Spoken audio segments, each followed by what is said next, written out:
easier it is to sell souls. There is a new price on freedom, so buy into it while supplies last. Changes need to be made. No more curbside baggage. 7 p.m. curfew.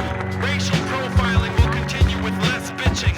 We've unified over who to kill, so until I find more relevant scripture to quote, remember, our God is bigger, stronger, smarter, and much wealthier. So wave those flags with pride, especially the white part. We're selling addictive 24-hour candlelight vigils in TVs. Freedom will be defended at the cost of civil liberties. The viewers are glued to television screens, stuck, cause lots of things seem too sick. I use opportunities to pluck heartstrings for theme music. I show you which culture to pump you. Oh.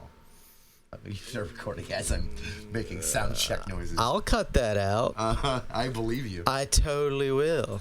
Yeah. You can edit. I've noticed your editing is a can but don't philosophy. No one appreciates it when I do, so who cares? You're like, should I cut out any of the bullshit that happened? No. I give the people the amount of effort they desire. This is why we have like 30 listeners, you know that, right? We 93 on YouTube, and I haven't checked the numbers on the podcast platform in a while. It's slowly ticking up. It's slowly ticking up. We could both do more to promote it on TikTok. Yeah, I'm bad about it. I'm especially as much as I post. Yeah, I need to because I like to do things in public, my out and about stuff. I do really need to get a separate mic. I was thinking there's some of those wireless lavalier mics that just like clip on are really nice, and they get really high quality, and they're Bluetooth. So. And my ADHD ass actually does like to hold things while I talk and things. So like Yeah, little. So I might up my game for TikTok here at some point. I'm not sure. I mean, yeah, you gotta. Once the move's done. There are some really nice, super affordable USB-C mics that would just plug straight into your phone, be ready to go, and you can just. I might join Gimbal Land. I'm not sure. Yeah, they make a lot of difference, and they're nice. Right. I've almost bought one a lot of times, and they're not that expensive anymore. Like they used to be like $700-800, and now they're like you can get a good one for like $140.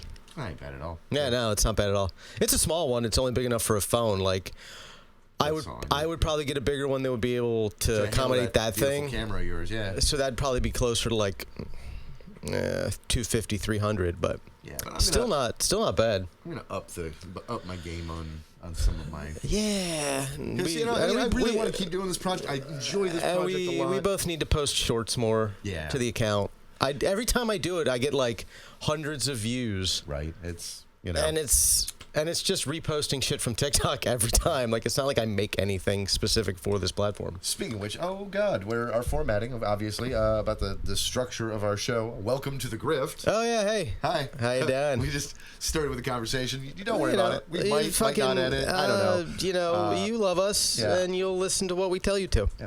As the screen says, I'm Reverend Al. I am Gonzo.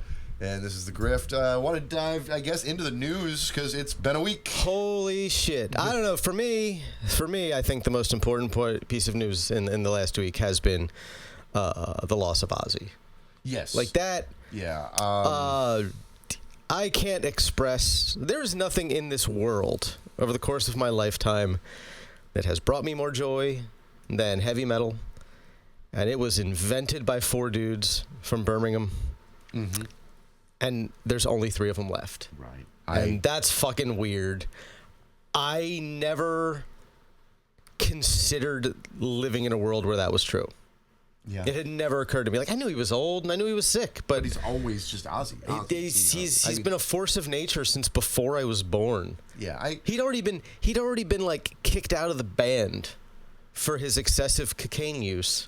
By the time I was born. I've expected him not to be around much longer after I think that tour he was supposed to do with Manson, where I had tickets to it. And that was way back in like 2018, wasn't it? Yeah, 2019. Yeah, it was a while ago. Yeah, it was going to go from 2019 into 2020.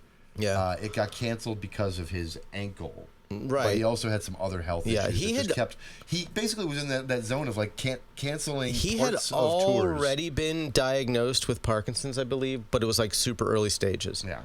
But as far as we know, I mean, you go back. Later. I spent all morning watching I was sitting out at the Kava bar, and I was watching. They had the Osbournes on, Oh yeah. and watching, like, knowing he died of Parkinson's and watching him putter around 20 years ago. Yeah. Like, shaky. It reminded me a lot of, like, if you go back and watch old Family Ties episodes, and you can see, like, the tremors starting in Michael J. Fox when he was, like, 19. Like, you could see it super early once you know it's there. But if you don't know that's what it is, it's just, it's real easy to ignore. He didn't sit. Michael J. Fox never sat still a lot in movies. No. Like, even when he was just on the screen, like, doing normal things. No, you can go back and watch the Back to the Future. He's still, like... He's moving around a lot. And there was a lot of, like, what seemed like unnecessary movement. Shoulder movements, yeah. Head, shoulder movements. Yeah, so, I mean... And he was diagnosed very young. He was... God, he was, like, my age or younger. Right. When he was diagnosed. Man. But, yeah, obviously, I'm not as big of a metalhead as you are, but, I do like a breadth of music, and I went to the first 3 Ozfests. I never went to an Ozfest. I went to the first 3. I never went to an Ozfest because outside of, like, Ozzy and usually one headliner, it was very often, like, 14 bands I actively didn't like. Yeah, fair. So, yeah, and that's, I was more into, like, your mainstream metal-adjacent musics, that hit the radio waves, Manson, System of a Down. Ozfest also really ramped up Zombie, and became popular at a time when, because of the popularity of bands like Disturbed and Godsmack, It was getting those bands. I took, like, probably a 6-year break from just metal and just kind of barely listened to it outside of, like, some older stuff that I kept around. But, like, that's fair. I never liked Disturbed, Godsmack. Until Mastodon dropped Leviathan in 2004 and really, like, reignited my passion for it, I'd kind of checked out. Fair. So, Ozzy, he had a big impact on, everybody. Everybody. Regardless of who he may or may not have been as a person, off the stage, whatever. The youths are trying to cancel him. Are they? For which one? What? Obviously, there's the thing. There's the thing with Sharon, mostly. We've decided you have to go. Like, all right, I'm not saying you should try to strangle your wife to death. Right. But if you talk about yourself in the plural before you do it, I don't know. You may not have decided. It adds ambiance. You know what I mean? Like, we've decided you have to go. Like, have we now? The drugs and the alcohol have finally won. Yeah. I will never. They weren't even married yet. Like, I didn't realize they didn't get married till, like, 91. Oh, yeah, that's right. Like, they had multiple, like, kids before they got married, yeah. Like, because they got together, like, she left. Her father was Sabbath's manager. Right.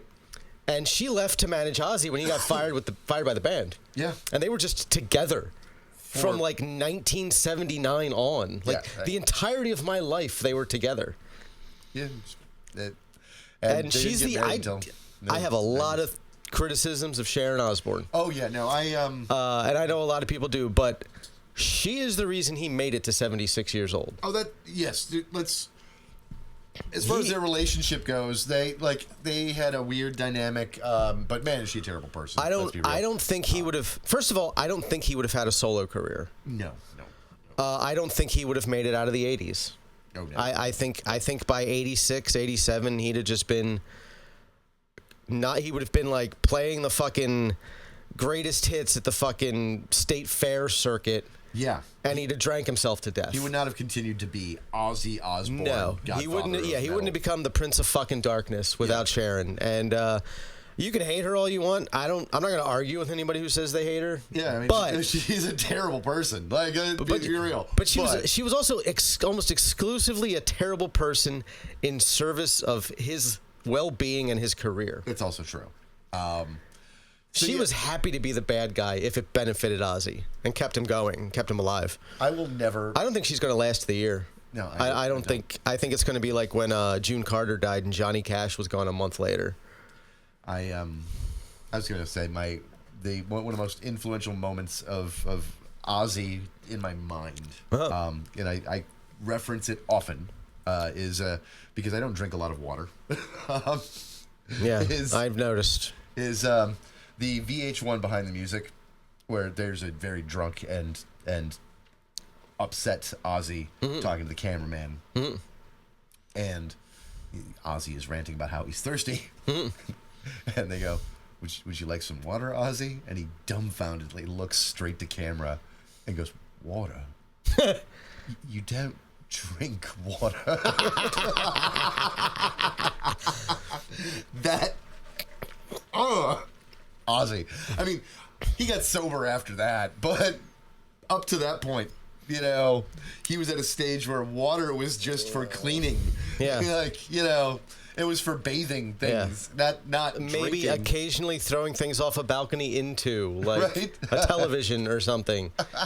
But drinking it? Drinking it, what? Fuck, you don't drink water. Like, straight to camera, just dumbfoundedly serious, like, confused that this man had the audacity to ask him this question. Like, would you like a giraffe filled with whipped cream as a car, sir? That's how absurd of a question it seemed to him. I doubt he would have balked at that anymore. Like, oh, what? Yes. Frank Zappa said that it was a great thing. So yeah. Rip to a legend.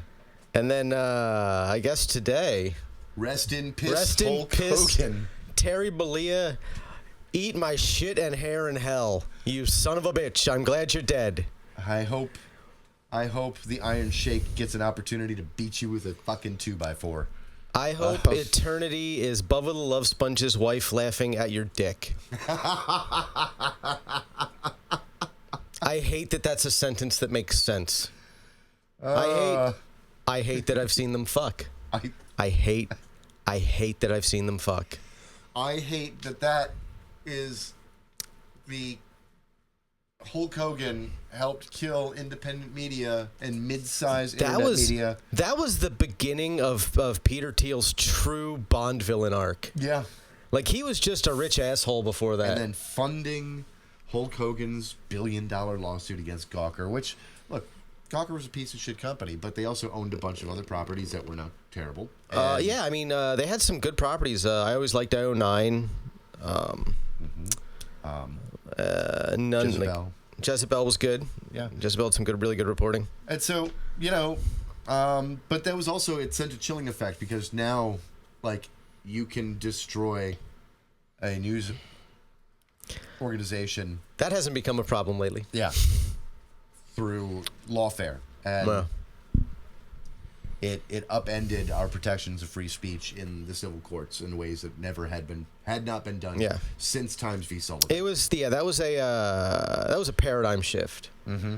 And most people don't recognize it as that. Like, there are a lot of little things. Like, something else that happened this week. There is this anti-sex, calls itself a feminist organization in Australia that's really just weird turf evangelicals called Collective Shout. And they are going after payment processors like Visa and MasterCard to get them to cut off payment to services like itch.io and Steam if those platforms sell video games they think are offensive. And it's working.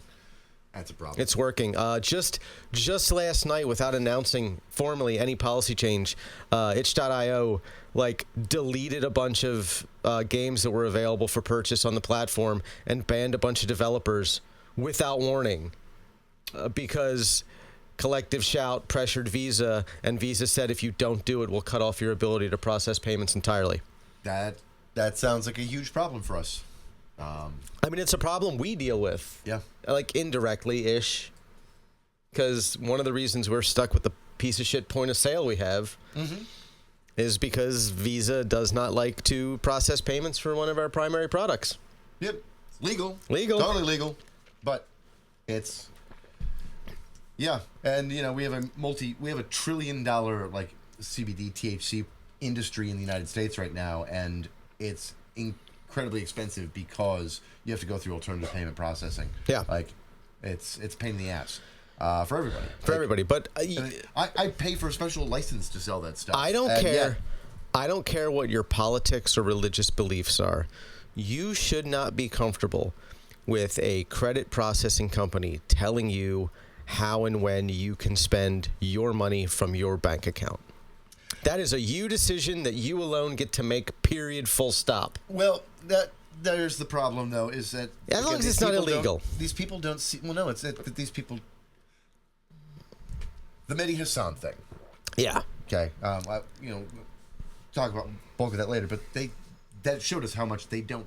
It's you can say you shouldn't be comfortable with this, but that doesn't compute to them because they want to use the levers of democracy one time so that the rest of us never get to again. Right. And it will never compute. Well, you cannot convince them that it's a bad idea now, right? Because they assume or plan on never letting you have that power to do back to them, right? Because they're obsessed with Carl Schmitt's friend-enemy distinction, apparently.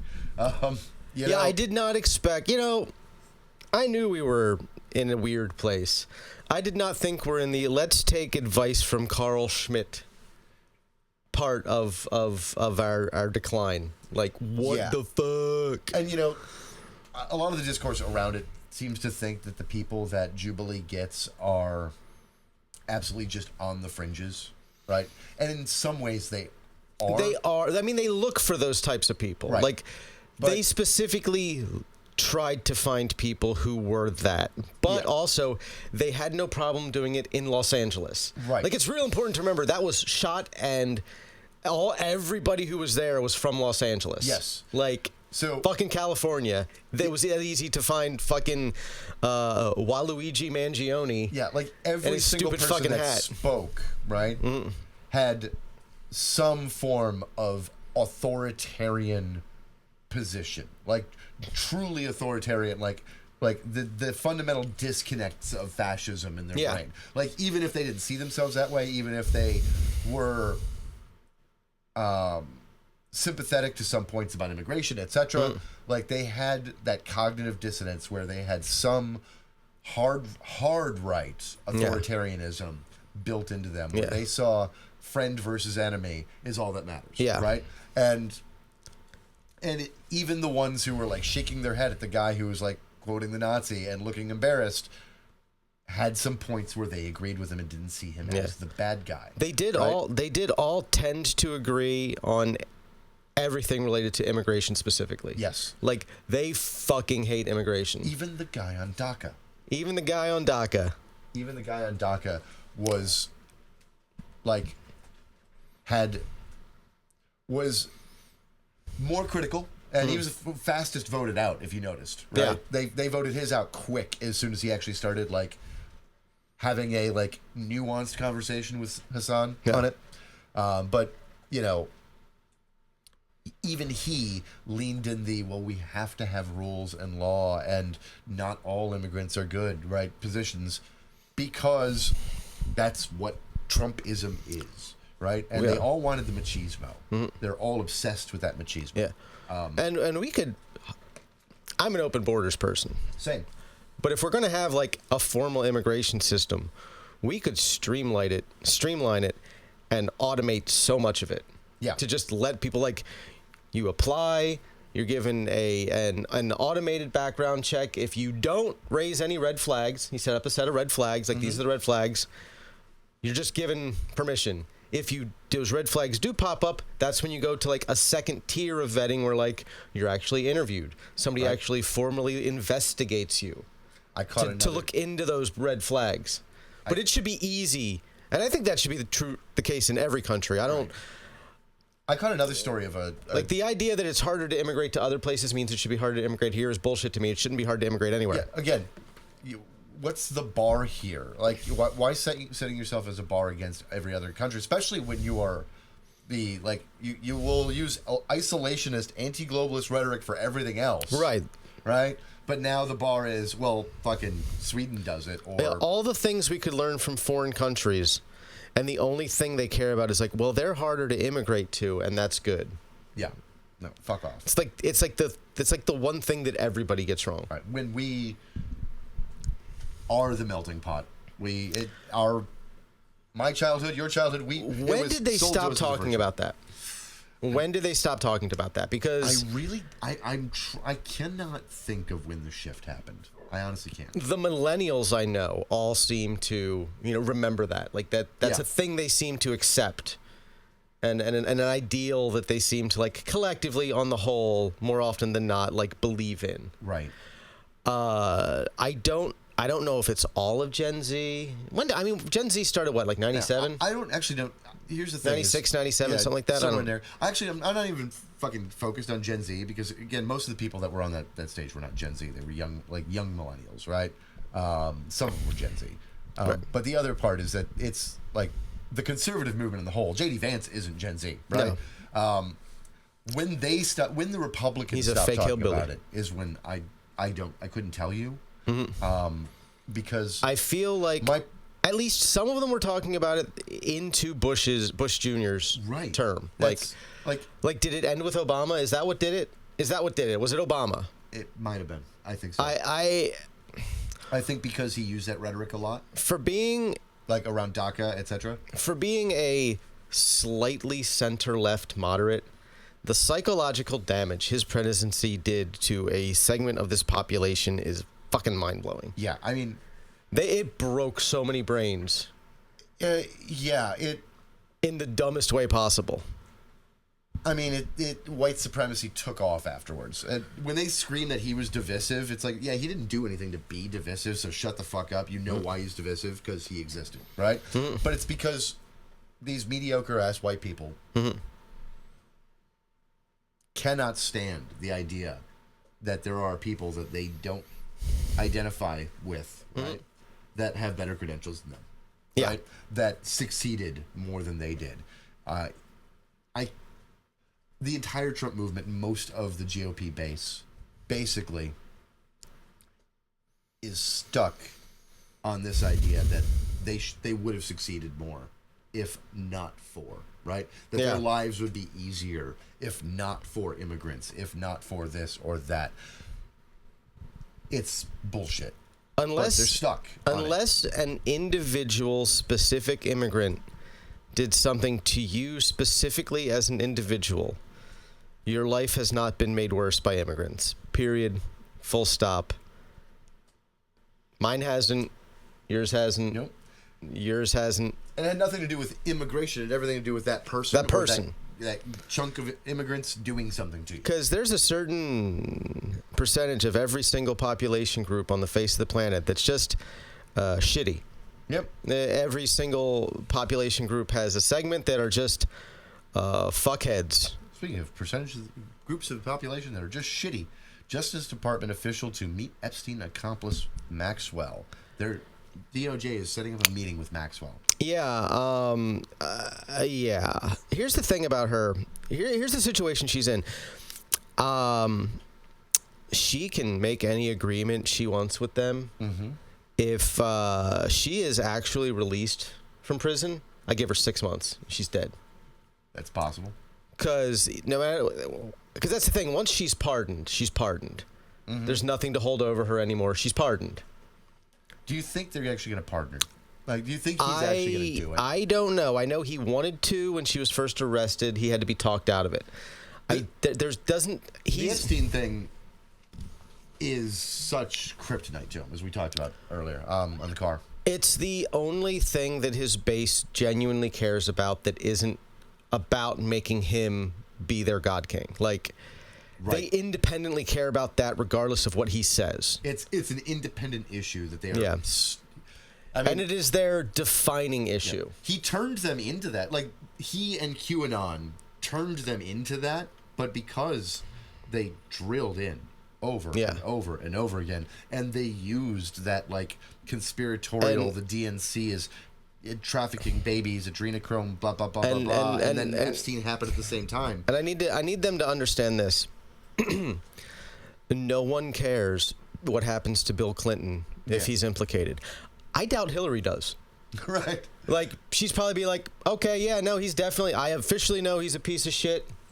Sure. Cart him away. I mean, look, here's the thing. Do I think that there are some powerful people in the Democratic Party who don't want the full list out? Sure. Why not? I'm sure Bill Clinton's one of them. Yeah.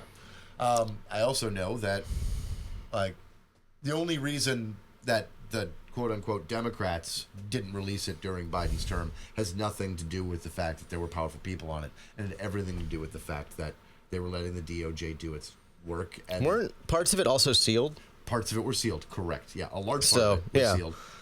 The grand jury testimony had been sealed. It's such an amazing unforced error. And it was, nobody brought it up until Trump brought it back up, because his base cared about this, but they were just always in the just wait for the drop. Yeah, They're always waiting for. All they had to do was keep saying this is like, we are gathering more information. We want to make sure that they can't worm their way out of this no matter what. Right. And his base would have just been like, okay, however long it takes, do it right. Yeah, because his base has always been in the trust the plan mode. Yeah. Right. And you told them the plan was bullshit. Like. Yeah, you fucked up. You gave them no future plan. His base is still trying to create a mental gymnastics around it. He has lost some people I did not expect. A friend of mine showed me screenshots of him and his brother's making all these mental gymnastics around how, like, oh no, this is the plan because the DOJ is still doing it. I'm like, come on, stop it. But yeah, he's lost a bunch of people. You know who he lost? He lost the Q shaman. Actual quote from Jacob Chansley on Donald Trump: "He's a piece of shit. He can go fuck himself." I mean, that was yesterday. You got Matt Walsh is stuck on it. You got Matt Walsh, yeah. Like huge chunks of. I mean, you've got people who've been grifting on it for years who are like, "I'm not going to talk about it anymore. I don't think it's worth talking about. We shouldn't talk about it anymore." And Charlie. Yeah, and they're getting ratioed in their own comments. Like 3 days after you just couldn't shut up about it at your fucking TPUSA conference here in Tampa. Yep. You're like, no, I just don't think we should talk about it anymore. Just, I don't know. Just doesn't seem right. Shouldn't talk about it. Yeah, the ones who got the memo are not doing as well as they used to. It's amazing because the memo should not have gone out. But yeah, this Trump is coming completely unglued about it. Somehow trying to blame Obama. I mean, that's a fascinating he one. committed treason, you see. Yeah. Here's the thing. Treason has a very specific definition. It's specific. It's real specific. If you are not, like, working with an enemy to overthrow the government, it's not treason. What was the word he called him? It was like he attempted to say seditious, but wound up saying something else. It was all the right syllables. But it was like sedacious or something like that. You should see what he did. It's proof that he was very sedacious. Like, what? You fucking moron. And like, my favorite part is like what they say didn't happen isn't what was being investigated. Yeah. Because if you notice, there's things like they investigated Russia. They lied and said Russia was changing the votes in the machines. No, they didn't. No one ever said that. No one on their side ever said that. Yeah, no. The thing I do remember was that there was an attempt to hack those machines that got caught. Right. Right. From someone, and they suspected it was Russia. I do also remember there was a state's voter rolls got hacked. Russia. I also seem to remember the DNC's email servers being hacked like 3 days after Trump told Russia to hack them. Yes. Like, publicly, in front of cameras. I think Russia should get the information. If Russia can find the emails, they should release them. Like, 3 days later, they hacked the DNC. Yeah, and it was the Russian government that did it, and then they dumped some of the information through WikiLeaks, but some of it they tried to give directly to the Trump campaign. I don't think it made I don't think it made a substantial difference in the outcome of the election. I think having a historically weirdly unpopular nominee in Hillary Clinton. Right. I think she was the only person capable of losing an election to Donald Trump at that point. Yeah, well, she was also the best suited against every other candidate. Yeah, she would have destroyed anybody else who become the nominee. Yeah, and she was stronger than any other Democratic possibility against the rest of them. Jeb would have weird. I actually feel bad for what would have happened to Jeb if he'd ended up the nominee against her, because it would have been. I don't like Jeb Bush. Yeah, but it would have been. I don't know that he would have deserved that. No, it would have. The debates, she would have eaten them up. Yeah. Because he wouldn't have tried to come off as a bombastic asshole like Trump does. Which is what this. All right, man. We've taken a lot of segues away from the news already because this is what we do. And this is the news now, though. Like, there is no news. It's all just vibes. But you know what this is reminding me of? We live in a vibe-based reality now, and I don't like it. The worst thing about it, and I've been evaluating this phenomenon all week. It reminds me of the differences between 2025 and 2013 in the versions of Superman that we got. Oh, yeah. And by that I mean the Snyder Bros. My God, like I've never seen one. I'm gonna say it. I've never seen a group of people more intent on making me reevaluate how I feel about a movie that I liked but didn't love. Right? Yeah. And shifting me into hating it because the fans of the Snyderverse are so rabid and bring up so many points as gotchas, as complaints against the new Superman. Right? Which is great. I'll get into how great it is in a second. But they bring up so many complaints about it that as I read and defend it, evaluate what they're saying, I realize that that movie was, one, like, not great, but two, that it was dude bro machismo propaganda. Yeah. Right? And these guys, these fans, all they care about is the aesthetic of looking cool and tough. Right. Not actually being tough or powerful. The aesthetic of it. The projection of strength. And that reminds me entirely too much of manga. It's like a one-for-one relationship. And I have enjoyed, on certain levels, Zack Snyder's films. Right. But he always misses the point when he's adapting something. Like, I enjoyed, for what it was, his version of Watchmen. Mm-hmm. He did not understand that comic book at all. No. And he certainly didn't understand that Rorschach was not a hero. Right. Did not. But, he's also, I know he's like a gargantuan Ayn Rand fan. Yep. And he buys into objectivism. I'm pretty sure I heard his next movie is The Fountainhead. That would make sense. But here's the thing. All right. If you are a weirdo film guy who loves Ayn Rand, at least adapt her short stories, which were just like mostly straight sci-fi, not particularly well written, but mostly straight sci-fi into like none of that had any impact on them. That they want to do The Fountainhead and they want to do Atlas Shrugged because those two books, while absolute garbage, they reach into the psyche of a certain type of young man, and like change his fucking worldview forever. If you go to a bookstore and you take a copy of Atlas Shrugged off the shelf and you flip to any random page and you read any random paragraph on that page, it will be the worst paragraph of prose you've ever read in your life. I'm not disagreeing with you. I'm just saying that those two books, outside of her ideology being poisonous and stupid, she was a bad writer. Absolutely. A bad writer who's painful to read.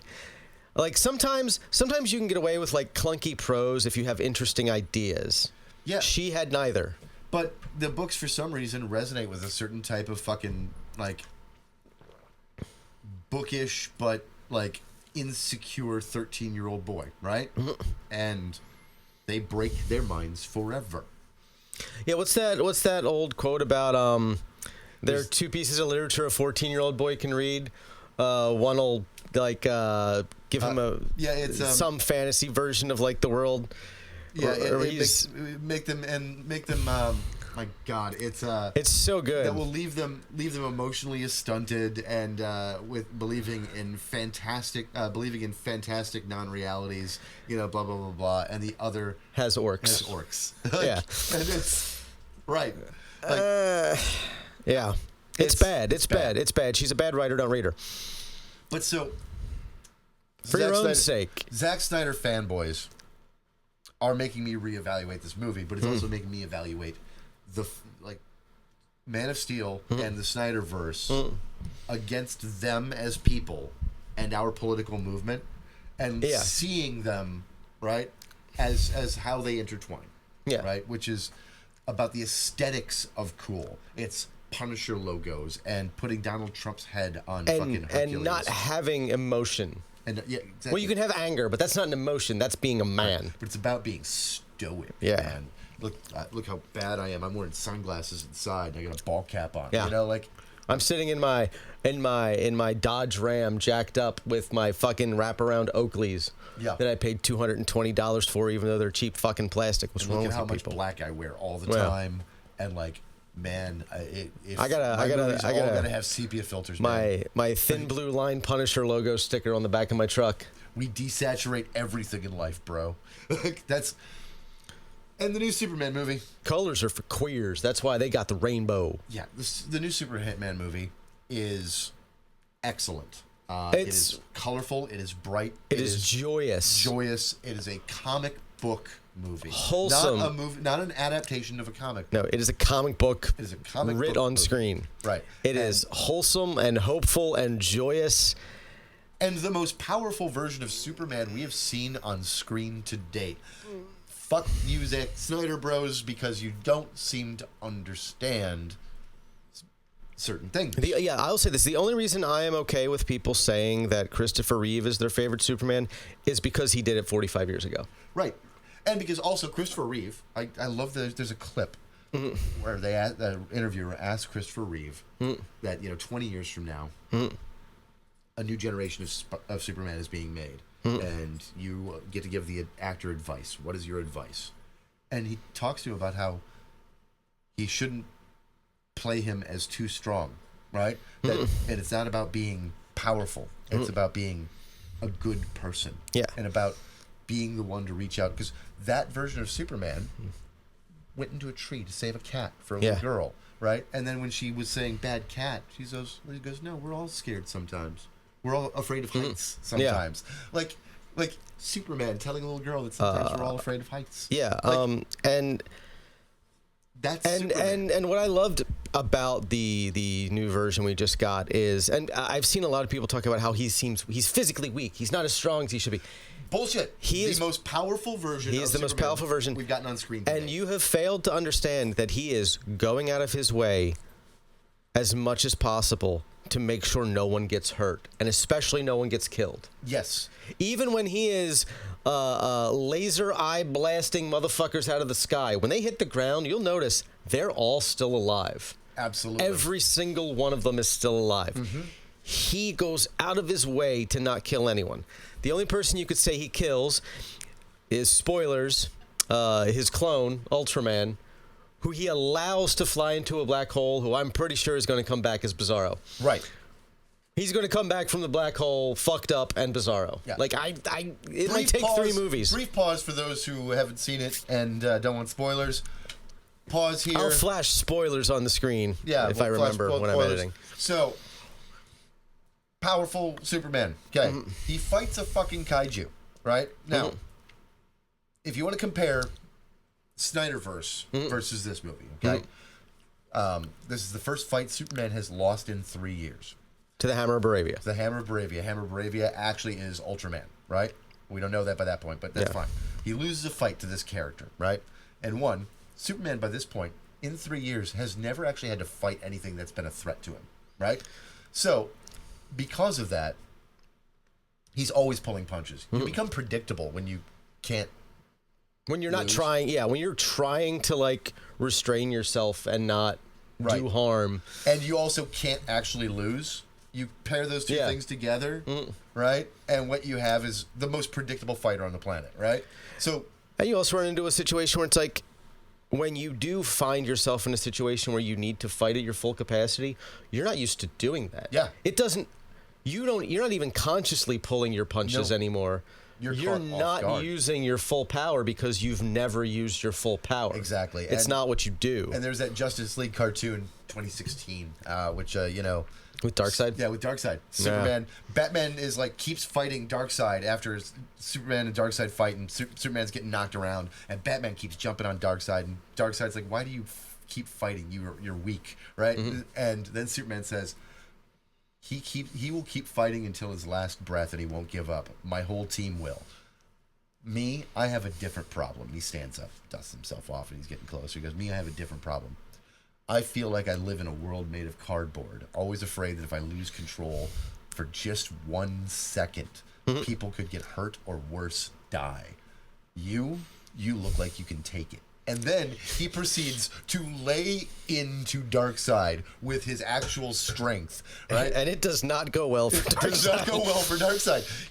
He could not take it. He knocks Darkseid through like 7 buildings, then meets him as he's flying through the air, hits him again. They go down to the ground. He then punches Darkseid so hard that there's a shockwave that shatters glass like 8 blocks away. Right? That is how Superman interacts with the world. The rest of us, he treats like he lives in a world made out of fucking tissue paper. Yeah. Right? Like even in the end when he's fighting Ultraman and the Engineer and they're flying out of the fucking atmosphere.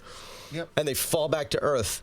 He lands in such a way that will not kill the Engineer. Right. It knocks her out. She's taken out of the fight.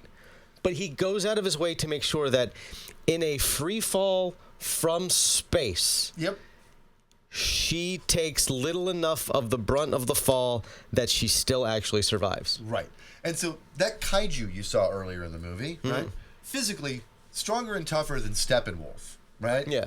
And so they show Steppenwolf in the Snyderverse. Yes, people think he died like a chump. Steppenwolf's whole role in most of the comics is actually to get chumped by Superman. Yeah, right? he is. Like he is. any 2 or 3 members of the Justice League. He's a glorified henchman bitch. Right. Like, who's powerful, don't get me wrong. Yeah. But, like, any 2 or 3 members of the Justice League or Superman beat him. One of those 2 combos, right?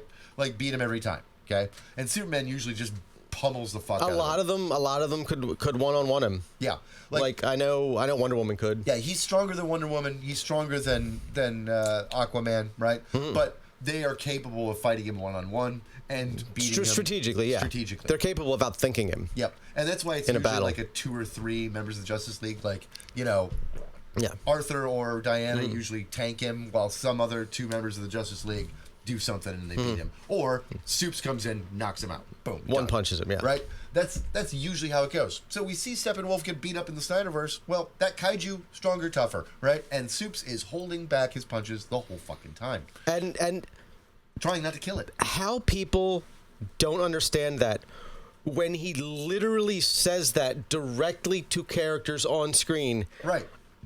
what can we do to not kill it? We need to, like, study it or get it to some sort of intergalactic zoo. Yeah, and then they kill it and he's not happy about it. He's right? not happy about it. Like, And he's that's like- great. Like, I love this Superman. And I love that he's not happy about it, but he's also, like, not super judgy about it. He's Right. just, like, kind of disappointed. He's like, oh, come on, like, yeah, guys. he understands that He not gets everybody it. can beat Yeah. him. Right? It's like, Like, not everybody can do what he does and is as much of a fucking Boy Scout as he is, right? He gets it. He just, I'm sure he was not super thrilled with Hawk Girl. yeah, I'm sure. But I wish it had developed that slightly more. I have a feeling that's going to. I know that the Peacemaker season 2 series that we're getting in August It's going to have a lot of Justice Gang. is a direct follow-up Yeah. to this movie, and the Justice Gang is in it. Right. I'm So I have a feeling that I'm stoked. I have a feeling I'm I don't, watching Peacemaker right now. I don't think there's going to be massive amounts of fallout because of her doing that, but I think there will be repercussions. That I and I hope to think see. it will. I think it will blow back on the Justice Gang in total. I have a feeling that it's going to be a thing, like, or at the very least, Maxwell Lord as their billionaire benefactor is going to be like, "You're making things more difficult for me here. Right. What are you doing? Stop it." But the other things Be that more make careful. this Superman the most powerful we've seen on screen, aside from fighting Ultraman, it's a clone of himself. Yeah. That's Who is trying to kill him and not holding back? right. It's the only reason he loses that fight in the beginning. Yep. So you get that. He survives two instances of physics. He does Right. break the laws of physics He breaks the laws of physics with his body. with his Right. breath. With his breath. Once with his breath. Yeah. Once by surviving. Like, antiprotons are a form of antimatter. Yeah. We know of They them in the annihilate universe, right? on They contact. Annihilate matter on contact. If you know any of your Star Trek lore, you know how a warp nacelle works. Right. So he's swimming in a river of antiprotons, keeping a baby alive, right? Holding a baby out of it. While punching dudes. While punching dudes, right? Like, you know, and then he uses, now he has a little bit of help, sure, Yeah. but he uses his breath to get him and Crypto and the squiggly guy out, and the baby. and the baby, out of a fucking black hole. yeah, out of the gravity well of a black hole. Strongest gravitational force in the universe that we know of. And he's good. Right, and he blows himself away. It's like that is power. That is power. Like what James Gunn did was he showed stakes, right, at a scale that threatened something powerful, and also showed that despite all of that power, being good and kind-hearted and hopeful is what's really important. Like a lesson the United States military could, I don't know, learn a fucking lesson from, right? Like, it's like, because it's not about what we can do. The United States military can destroy the whole fucking planet twice. Yeah. Like, we're capable. In an afternoon. We have the technical capabilities to end life on this planet in 28 minutes. Yeah. We're capable of doing that. We have the force projection capacity to turn any country on Earth into rubble. This is an aside. One of the things that has always made me weirdly optimistic is knowing that we've had the ability to fucking sterilize the Earth for 80 years, and we haven't yet. Yes. It is unusual for our species to have that kind of power and not fuck it up almost immediately. And it does. I do have a weird sense of optimism about the fact that we are still here to worry about it, because that means we haven't done it yet. I also feel like the one benefit, like we could have ended World War II without dropping those 2 bombs on Japan. But it did so objectively show the world what it looks like when you use those weapons. No one has since. There is I'm not a fan of Hiroshima and Nagasaki. Yeah, like they're bad. There's a reason no one else has done it. Right. And it's because they saw the aftermath of what we did. Like, it was done to scare the Russians, but now that we know what it can do, like, and have seen hundreds of thousands of lives snuffed out in an instant. Microsecond. Right? Nobody's done it since, and that's a good thing. Yeah. That's probably for the best.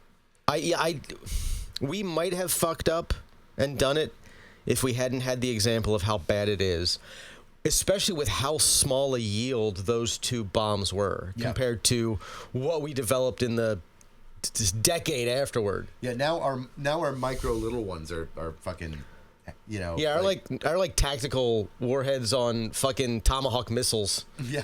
Are as powerful as what we dropped on Hiroshima and Nagasaki. Yeah, those are our little boys. Yeah. Oh man, news. News. Colombia agrees to pay $200 million fine to settle Trump admin dispute. What do we got here? Why is Colombia pussies? Yeah. Harvard's not pussies. Why is Colombia pussies? They resolved alleged violations of federal anti-discrimination laws. The college knows. How? What the hell? Well, part of it is probably something to do with the fact that the DOJ's civil rights unit is only investigating anti-Christian bias now. Yeah, and the university has committed to ending their ridiculous DEI policies, admitting students based only, they capitalize this shit, of course, Trump does, only on merit, and protecting the civil liberties of their students on campuses. They're talking about how numerous higher education, they're going to go after like numerous colleges for how they've hurt so many and unfairly and unjustly and have wrongly spent federal money. Right. While at the same time, we'll get into I was going to prattle on something about student loans and the big beautiful bill, but we'll get to that in the proper segment because I have thoughts. So there's still no evidence about what they actually did. They're just coming down on this. What blows me away, and what's pathetic is how many times I am seeing CBS or Columbia or University of Virginia or all these other organizations and institutions caving to this administration when they have a slam dunk winner of a case that ever went to court. Settling these lawsuits, it's absurd to me. ABC doing it too. But CBS and that 60 Minutes lawsuit they settled, they would have won that case and had all of their court costs covered. Yeah. Like without a doubt. Instead, they're actively paying off the sitting president of the United States. At that point, they were already in the early stages of the Paramount Skydance merger, so they couldn't upset the president because it might cause that merger to not be approved, which is why they had to fire Colbert for financial reasons, even though he's got the highest rated late night show on air right now. Yeah, and while that show is expensive, it's not cost prohibitive, and it's making them money. Right. Like, even though, viewership on late night TV is down, sure. And it's one of those things where it's like, the individual show itself isn't profitable. Mm-hmm. The advertising you get and the way that funnels people to your other properties is what provides the value. Yeah, it's an infomercial for your other entertainment products. Lots and lots of people turn on, like those who are still watching television live, right? Mm-hmm. Turn on the TV an hour before their favorite late night show or whatever, and they stick around to the next late night show. All right, you've canceled the late show. Mm-hmm. What are you going to put in its place for that hour that's cheaper? Or going to cost you money? Like, do we just go back to like the 11 o'clock, the 11:30 movie? I didn't hate that. I didn't hate the news is over. I'm going to watch a fucking shitty movie from 20 years ago, badly edited for television, even though they don't have to because it's after 10 p.m. They could show whatever they wanted on network TV right now. I strongly fear that up next on the chopping block are going to be Daily Show. Paramount does own that. And Star Trek. I've heard rumblings that they're going to be planning on selling off that IP to another someone, and I hope if they're not going to be good stewards of the property, I want them to sell it to someone who will be. Same, but I'm afraid that they won't. I'm afraid that they'll keep it and they will turn it into we'll basically just get fucking mirror universe Star Trek, but not as a bad thing. Yeah, we'll get more Enterprise, which those who saw that shitty ass version of the show, which was that was Star Trek post 9/11, right? Yeah, and when it was afraid to say anything. Yeah, and it was on a network, and it let CBS execs have way too much creative input over it, right? And it turned out not great. It had moments. It had moments. I mean, but some of the weird decisions it's made, like the decontamination process that necessitated everyone being in their underwear all the time. Yeah, so that they could show the hot Vulcan chick. Did I mind seeing her naked a lot? No. But it was still fucking weird. And I knew it was weird even as like a 21-year-old. I'm like, this is fucking weird they're doing this. Why are they rubbing gel on each other? And they always had to help each other because, the decontamination process requires. I can't reach everywhere, Captain Archer. Right. It was rather me. It was creepy and weird, and it was so post 9/11. Yeah. Including like Florida getting destroyed in the plot, which I mean, fair, but still, so not great. But also and this. We're gonna get so much more Jerry Bruckheimer shit. But this does remind me, and this is something that you cannot change about science fiction. Regardless of what you try to do with it and what message you try to send, even if you are a weird fascist about it. Right.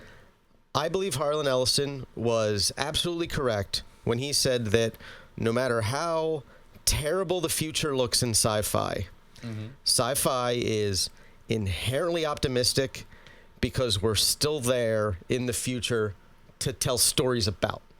Interesting. And it's the only fiction that often deals with future events. Okay, yeah. You don't see comedy set in the future. You don't really see horror set in the future that often. You certainly don't see dramas set in the future because when you set it in the future, it automatically becomes sci-fi. Yeah. Just by the nature of being in the future and all the speculation that has to go into what the world looks like then. And sci-fi fans on the whole don't really like a bunch of weird right-wing propaganda, like militant imagery, built into their sci-fi as a positive. No, and when you do, even when somebody even when a writer does something like that, we tend to view it as satire instead. Starship Troopers, the movie is brilliant anti-fascist satire. Yes, it is. The book is not. No, the book But is... if you read the book, you'll think it is. Yes, the book is seriously It is- trying to be pro-fascist It in is a lot of weird very, fucking ways. very sincere. Yeah. And it is, God, isn't like I haven't read the book in years, but I feel like the first half is literally just a fucking lecture on like Yes. the nature of power and how citizenships work for like 150 pages. It's insufferable. But you walk away thinking it's satirical, and It's not. and it is not. And Paul Verhoeven understood that, and that's why he made a great movie. Paul Verhoeven made I want to great talk about fucking satire. saying Paul Verhoeven's name reminds me of something that I told you yesterday. This is entertainment news. Mm-hmm. They are rebooting Basic Instinct. That's right. They're doing Joe Esterhaas, who wrote the original script to Basic Instinct. Mm-hmm. He wrote it. He wrote that movie. He is writing an anti-woke reboot of Basic Instinct, and I don't know what the fuck that means. I am. Basic Instinct is a movie. clue. Is a movie about a hot bisexual murder hobo who stabs dudes in the face while she's on top of them having sex. One, what is woke about that? Right. Aside from the fact that she's bisexual, is it just going to be like straight people? Is that it? Is that all it's going to do? It's just going to make everybody straight. There's no gays in the Basic Instinct anti-woke reboot universe. What the fuck happens? Are we gonna get like a 30-second pan on of whoever the new, instead of Sharon Stone is Cooter? Is it? Like, Is it? just here's a crotch? Is she going to enjoy. be? Is she going to be like a milkmaid dress wearing trad wife luring soy boy cucks to their doom? Like, and. Or I know they will make her like deeply progressive coded. Yeah. Right? Oh yeah. Yeah. Yeah. To like make sure you It'll- sink in on It'll how be much some evil weird, she is, right? some weird anti-feminist screed. Right. Oh God, I bet they make her trans. Yeah, something I like bet that. they make her trans. Oh, that's what it'll be. She'll be trans and she'll be trapping these innocent young men before she stabs them in the face with an ice pick during sex. This is gonna be garbage. It's going to be hot garbage. But here's the problem. Joe Esterhaas, he is a man who has only, over the course of his career, written sleazily exploitative trash. Yeah. He genuinely believes he's an artist. And he also thinks that he made a movie that was too woke, that is sleazy and exploitative trash. Like, he that wrote... we all watched because it was good. Don't get me wrong. Basic Instinct was good. It's not a great movie. No, it's fun, but it's sleazy trash. But about the only person who understood they were making sleazy trash was director Paul Verhoeven, which is funny because fucking Joe Esterhaas also wrote Showgirls as a wedding gift to his wife, who was a Vegas dancer, and only Paul Verhoeven and Gina Gershon knew when they were making that movie that they were making sleazy hot garbage. Yes. And I love that movie. It is bad. It is objectively bad. It's a bad movie. But the I'm director... not a stripper. I'm a dancer. It must be weird not having guys come on you all the time, huh? Fucking Robert Davi looking like fucking Manuel Noriega with his fucking pineapple face. And he's fucking... As a serious line. As a serious line. He delivered that with so much, like pathos. Like, Must be weird not having guys come on you all the time. Like that was supposed to be heartfelt. That was supposed to be mean. That was like the emotional core of the film. yeah, that was a movie that. that was a moment And of also deep sincerity in that movie. Technical aside, on physiologically speaking, I do not know how Elizabeth Berkley's character did not straight up break Kyle MacLachlan's dick off when they were fucking in that pool, because that was some thrashing around that's going to cause serious permanent injury. Yeah, I once broke a blood vessel, actually in a hot tub. So yeah, I'm gonna say this. I think if you have the opportunity to fuck in a pool or a hot tub, you should do it. okay, I'm actually gonna disagree with you here. I've done it more times than most, and it. All right, You should do it. Don't listen to him. He's mistaken. So you were saying something about friction before the camera shut off. Yeah. So all right, if you've had water-based activities, activities inside of a pool or what have you, especially chlorinated spaces, and pools should be well chlorinated, otherwise, Bacteria. In your hoo-ha or your cha-cha-dilly. Yeah. Things don't lubricate the same way. And there's a lot of discomfort and friction that generates down there. Water may be wet, but it's not the same kind of it's not lubricating texture that you get. Right. So I strongly recommend against it. It is a great way, especially for you ladies. It is a great way of getting a UTI.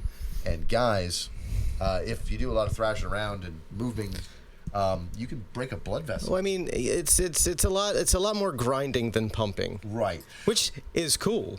Were you just suggesting doing it so that people can have a learning lesson as to why they should? No, I think they should do a bunch of shrooms and find a friend and get in the hot tub.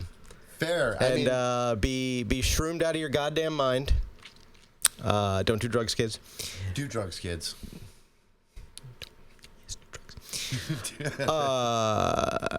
I think you have to try before you know. Fair. All right. I think you have to try before you know. Take the Reverend Al's advice. If there's one thing that I know, do this, do it with caution. If there's one thing that I know about the youths these days, they are not fucking enough. True. And they are not having enough chemical experiences. Also and true. They are not going out and doing things that won't get them killed, but might get them in some good trouble. I appreciate that they're drinking less. Alcohol, it can be fun, but for the most part, it's just poison. The reason you're getting a buzz off of it is because it's cutting off oxygen to your brain, right? And that ain't actually great for you. But other drugs, in moderation, and... Like, avoid meth. Yeah. Avoid meth. Avoid intravenous. Yeah, if you have to shoot it up, like if you have to shoot it up, don't do it. Right. Like that would always be my hard limit. You can smoke opium. I know people who do. I have. You can smoke heroin. I know people. I know people who have. At least the half people I know who've been addicted never shut up. Well, good chunk of the people I know who've been addicted to heroin. Never shut up. Because they weren't addicted long enough to get to the point where they're like, I'm going to shoot up. Because it usually doesn't start that way. Yeah, no. You start it. A lot of times, a lot of people start it start with pills. Start with pills. They start it mixed with MDMA and ecstasy. Yeah. It's one of the flavors of ecstasy out there. Is like, and I have a friend who got hooked on meth, and that's how she got hooked on meth. The ecstasy that she preferred was cut with meth, and eventually she was just like, what if I just do the meth? Fair. And then, less than 6 months later, she tried to overdose on a bottle of pills and ended up in a psych ward. Let me tell you, before the rise Which got her off meth. Before the rise of fentanyl, the dirty ecstasy was kind of the fun stuff. Again, moderation. Like, try never to do anything multiple weekends in a row, multiple days in a row. Yeah, right? It should not be a lifestyle. It should be an event. Yeah. Drugs are great as an event. Like, I think it's been well over a year since I've done what I would call a real drug. It's been a long time. Been a long time since I did a real drug. I don't count THC. Yeah, I don't count THC. I don't count THC. I don't really. I don't really do. I don't. But not really. I don't even really like THC that much. Like in very specific situations, in very specific doses, I enjoy it. But I am sensitive to it. Okay. So it's very easy for me to get too much, which then causes anxiety and like genuine deep physical discomfort. Fair, yeah. That's like physical discomfort. Like I start swallowing air a lot. It's a good reason not to do it. I start swallowing air, and then that fucks up my stomach because my stomach's full of like gas. Right. That I can't get rid of because.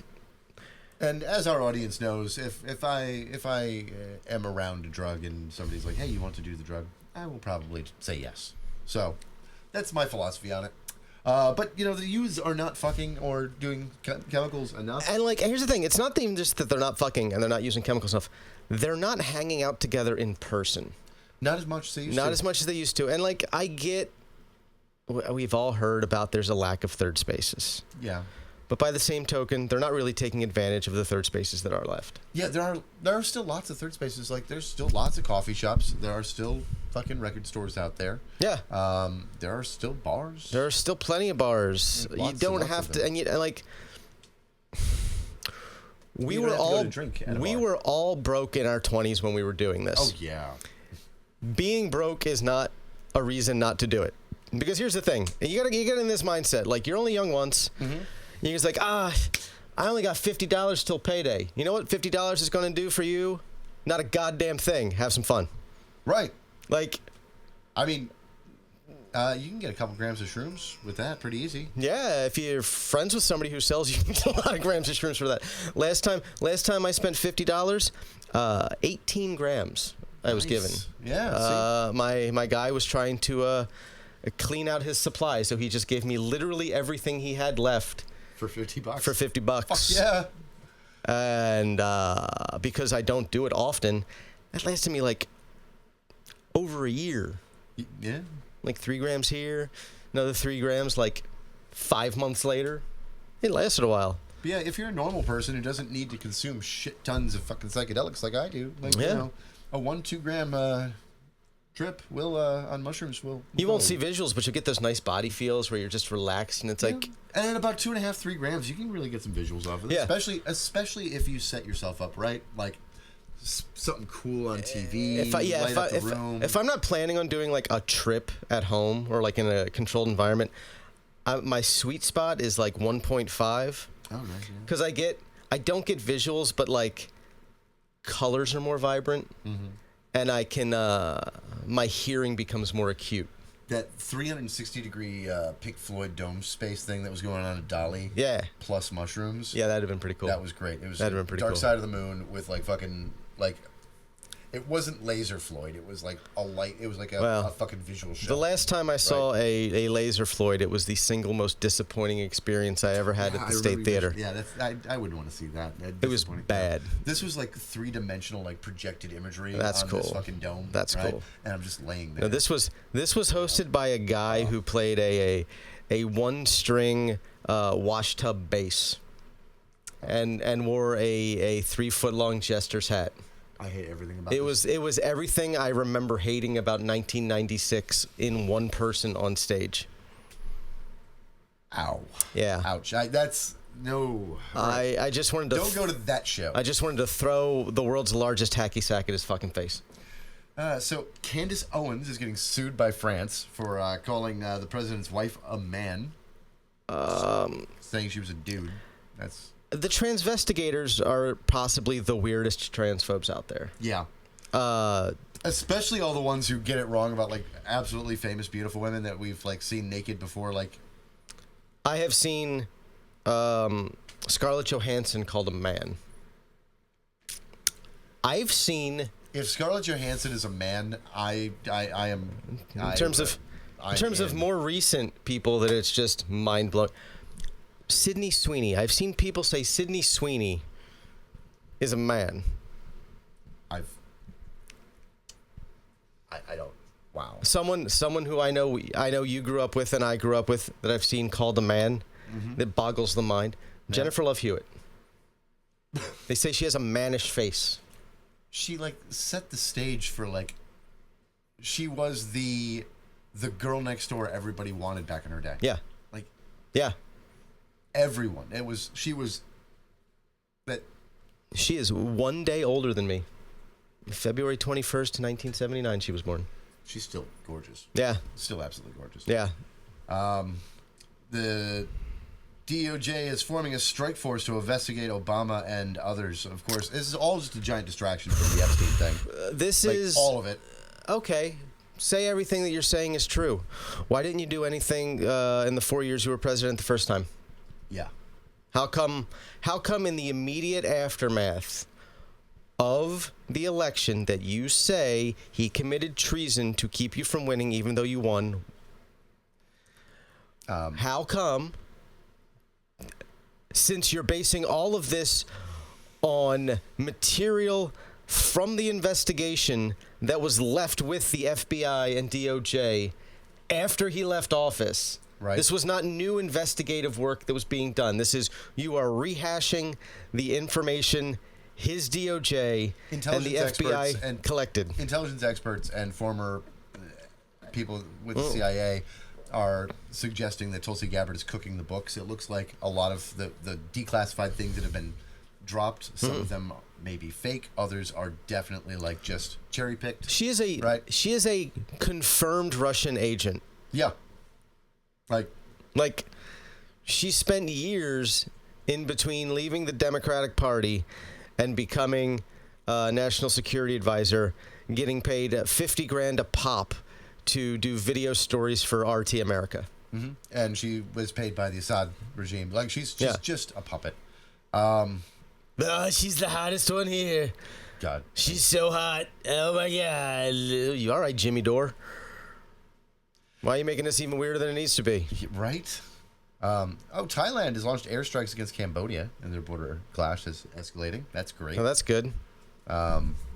Wisconsin Governor Tony Evers is not going to run for re-election. 1 in 5 children in Gaza is malnourished. The photos are horrendous. Horrific. Absolutely. They lost. So one of the UK's, is it the Daily Mirror? Yeah, Daily Mirror. The Daily Mirror is one of the tabloid rags, yeah. It's one of those right-wing tabloid rags, yeah. They lost them. Like, Israel has... They did a big story about how the UK needs to do something to stop this. Like, that... I cannot believe we're getting to the point where, like, right-wing tabloid mags in the UK that usually, like, stand all wars. What blows me away is, and I can't figure out exactly what their end game is with this, but it very much feels like they are intentionally making themselves look bad. Like, they don't try to deny anything. They don't try to even justify things anymore. But their Hezbollists are so popular. Like, and they still lie a lot. I think it's just coming down to the fact that they honestly believe that they have a right to do it. That they'll get away with it. That every piece of criticism just reinforces their view that the world is out to get Jews. Right?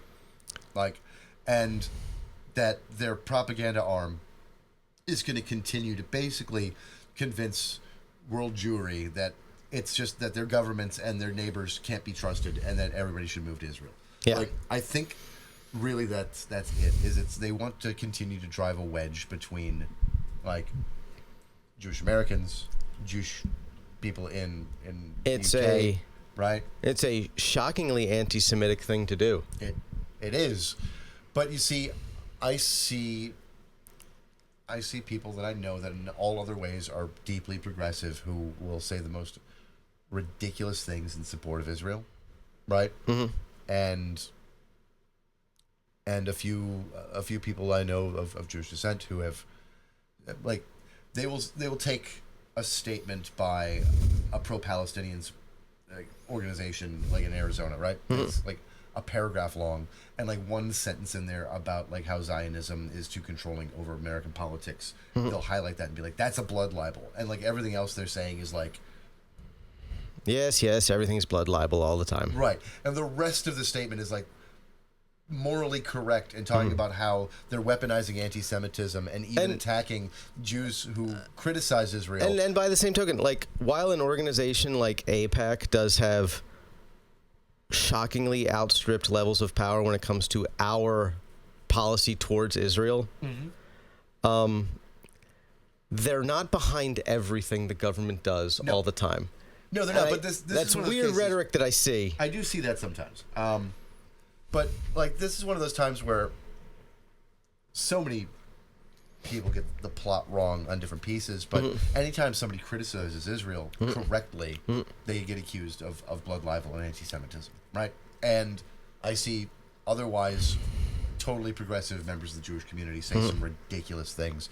One was an immigration attorney I was in an argument with a year ago, right? I remember this one pretty clearly.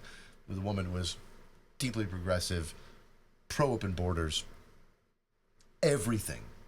But the Arabs are terrorists, and the whole world is full of anti-Semitism, and Israel has to exist and be a strong military power so that in case a Holocaust happens again, she's got a safe haven. And when asked what about the people that were there, she literally is they're a small price to pay for me to never have to face a Holocaust again. That seems like a really good way to make sure there's continued anti-Semitism in the world. It is. And Like- I also, at that same time, I was like, the rest of your politics don't fucking matter because you have drawn a line, right, around a certain segment of it where all of it goes out the window as soon as it's your comfort and safety. Fuck you. Yeah, Israel could do so much for its own benefit if it just went out of its way to have good relationships with its neighbors. Yeah. Like if it was seen as the side that was like always trying to like reach for peace and extend an olive branch and get along with their neighbors, and their neighbors were still belligerent, they would look like the good guys. It would be very simple for them to do. They can't do it, though. They just can't. They cannot do it. And they're constantly looking for a justification for... And this is for, what... like... This is what happens when the people who started your country were Nazi collaborating terrorists. Yeah.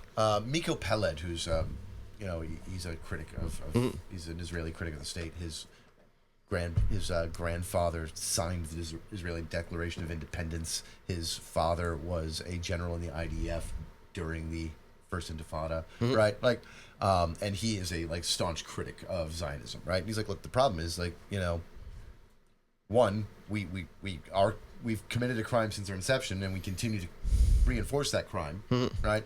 And two, the entire proximate problem, all of the top hierarchical problem, is that we have a Zionist state, and anything we do, that the only good and just thing to do would be to be a single, fully democratic state, but then we would lose being a Jewish state, and Zionism cannot allow that, right? And that's the problem. Like, the proximate problem is, so he said, like, way before October 7th, he had said that the Israeli government, he had a statement that basically the Israeli government's waiting for Hamas to have a successful attack one of these days, because then they're going to strike. That's why they allowed it. Yeah. Like, it seems like we have just 9/11. It seems like we have just memory holed finding out that the IDF knew that strike was coming months in advance in detail. Yeah. Like how many people were going to be attacking, where the attack was going to be coming from, how the attack would be staged. And then they turned it into a music festival fairgrounds. Yeah. Right before. They allowed... Like, they knew the date it was going to happen. A place that was previously an IDF training camp, like an area where they had been doing some training. They left... The IDF pulled out. They accidentally left a tank. Yeah. Right? Like, right by the entrance, Yeah. weirdly, which seemed to have reinforced Hamas's belief that it was still an IDF Yeah. training ground, right? And there was a music festival there. So, the videos from it can be kind of horrific, even though, obviously, we see fucking Israeli helicopters shooting their own civilians in it. But you could see soldiers of Hamas, like, guys going, where are the fucking troops? Like, yelling, where are the soldiers? Where are the soldiers? And then, civilians die, obviously. But, like... Because only civilians were there. Right. Well, that's just it, is they ran into a small amount of, like, IDF resistance right at the beginning, and then run into a bunch of civilians. Yeah. And, it looked like it was... And, like, if you're Israel and you're like, we need to go after Hamas, okay. Figure out who the specific individuals who were involved in the attack were. Find them. You know where Hamas's leadership is in Qatar, right? Which is not Gaza. Yeah. Go after them. Pressure Qatar to turn them over for trial. Like, there are so many ways to do this that don't involve genocide. And they chose genocide. I love how people defend the pager thing, too, talking about how it was surgical. It's like, you have no idea where those pagers were when they blew up. Yeah. Right? Like, you sent bombs out throughout the world and then blew them up all simultaneously. But I mean, this is also a lot of the rhetoric I'm seeing is like when you talk about like the children dying. Well, they're future terrorists. Yeah, they're all future Hamas. I mean, they are now. Yeah, like, you've guaranteed that. Congrats. You don't have to give them money to finance them anymore. You've given them all the PR propaganda they'll ever need. Congratulations, BB.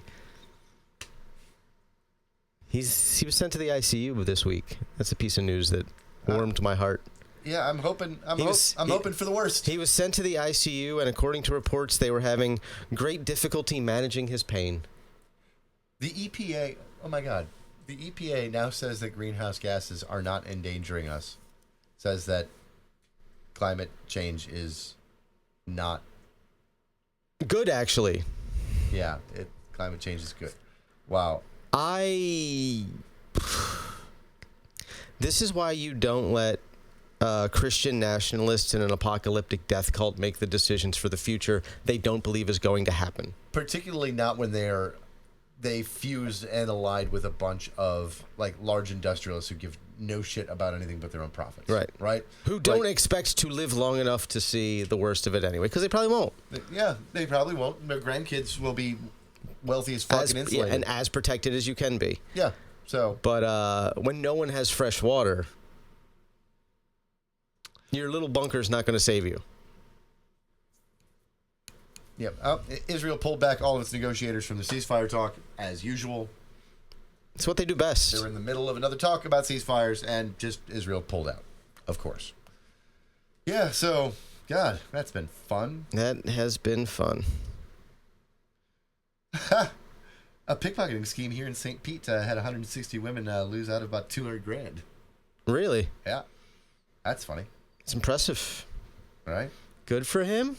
Right, I guess. Do we have any good news here? That's why I keep everything in these pockets. It's really hard to pickpocket these pockets. Yeah. So I guess I don't know if this is good news or not. Raising Cane's is going to open a St. Pete location? There's one in Tyrone already, Nice. next to the movie theater. I noticed that when I went to see Sinners for the first time at the Tyrone Theater, I saw it there, and then I noticed it again both times I went to Superman. Is there any actual good news going on right now? There's been so much death this week. Yeah. Hulk Hogan died. Hulk Hogan died. That Hulk is our Hogan good news died. of the day. Like, Hulk Hogan is dead. Actually, you know what the funny thing is? It is good news for Sam. Sam was the one who had him on our pool. he did. Yeah, Damn. got him Congratulations, Sam. You're welcome. That's your good news. You get, 29 points. Yeah. 29 points for the Hulkster. And some Who's Venezuelan migrants are suing the U.S. government over their detention in, the wrong country. He's now cage matching Mark Benoit in hell. Chris Benoit. Mark Benoit is my friend. He didn't murder his whole family. You didn't hear that, Mark? You're not listening anyway. Sorry for that. Chris it was Benoit. Chris who murdered his Chris whole family. Benoit. Not related. CTE is a motherfucker. Isn't I don't think they're related. I never asked. You should ask. I should ask. I should definitely ask. I should ask. So we were going to have a topic today. Yeah, we haven't done that in a while because we're sloppy and have ADHD, and we walk into my apartment to record this, and we just start talking without any forethought whatsoever.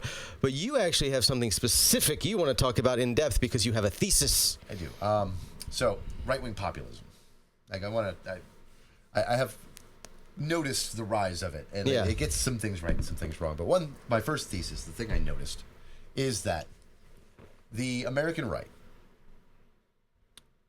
in the post-civil rights era, right? So we have the civil rights era. Before that, the American right was not Marcus über alles, right? Right. They didn't focus, like the neoliberalism wasn't really a thing yet. And yeah, while off and on economists and economic philosophers have always talked about, like, having a laissez-faire economy, like, it wasn't like a zeitgeist, a truth to the American It wasn't right. it wasn't this immutable fact of nature. Right. That had, the market will decide. We see the immediate rise of that in the post-civil rights era. In fact, it rises with Barry Goldwater, right? Yep. Who had a bunch of racists behind him, and he apologized. He didn't want to be associated with those guys, but he claimed. But it comes up, and then neoliberalism rides its way in, and now that was the prevailing position. Now you think about it, right? So slavery and then Jim Crow, right? You have a population, Black Americans and immigrants to a lesser degree, etc., who have not been experiencing the same gains as white America. Right. So, like, play a game of Monopoly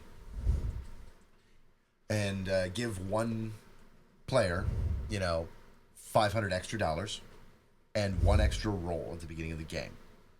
Their odds of winning are over 80%, right? Give them $500 extra, one extra roll, and one of the cheapest properties To start. Over 90% odds of winning the game. That's what happens, right? Because they automatically have an advantage to start.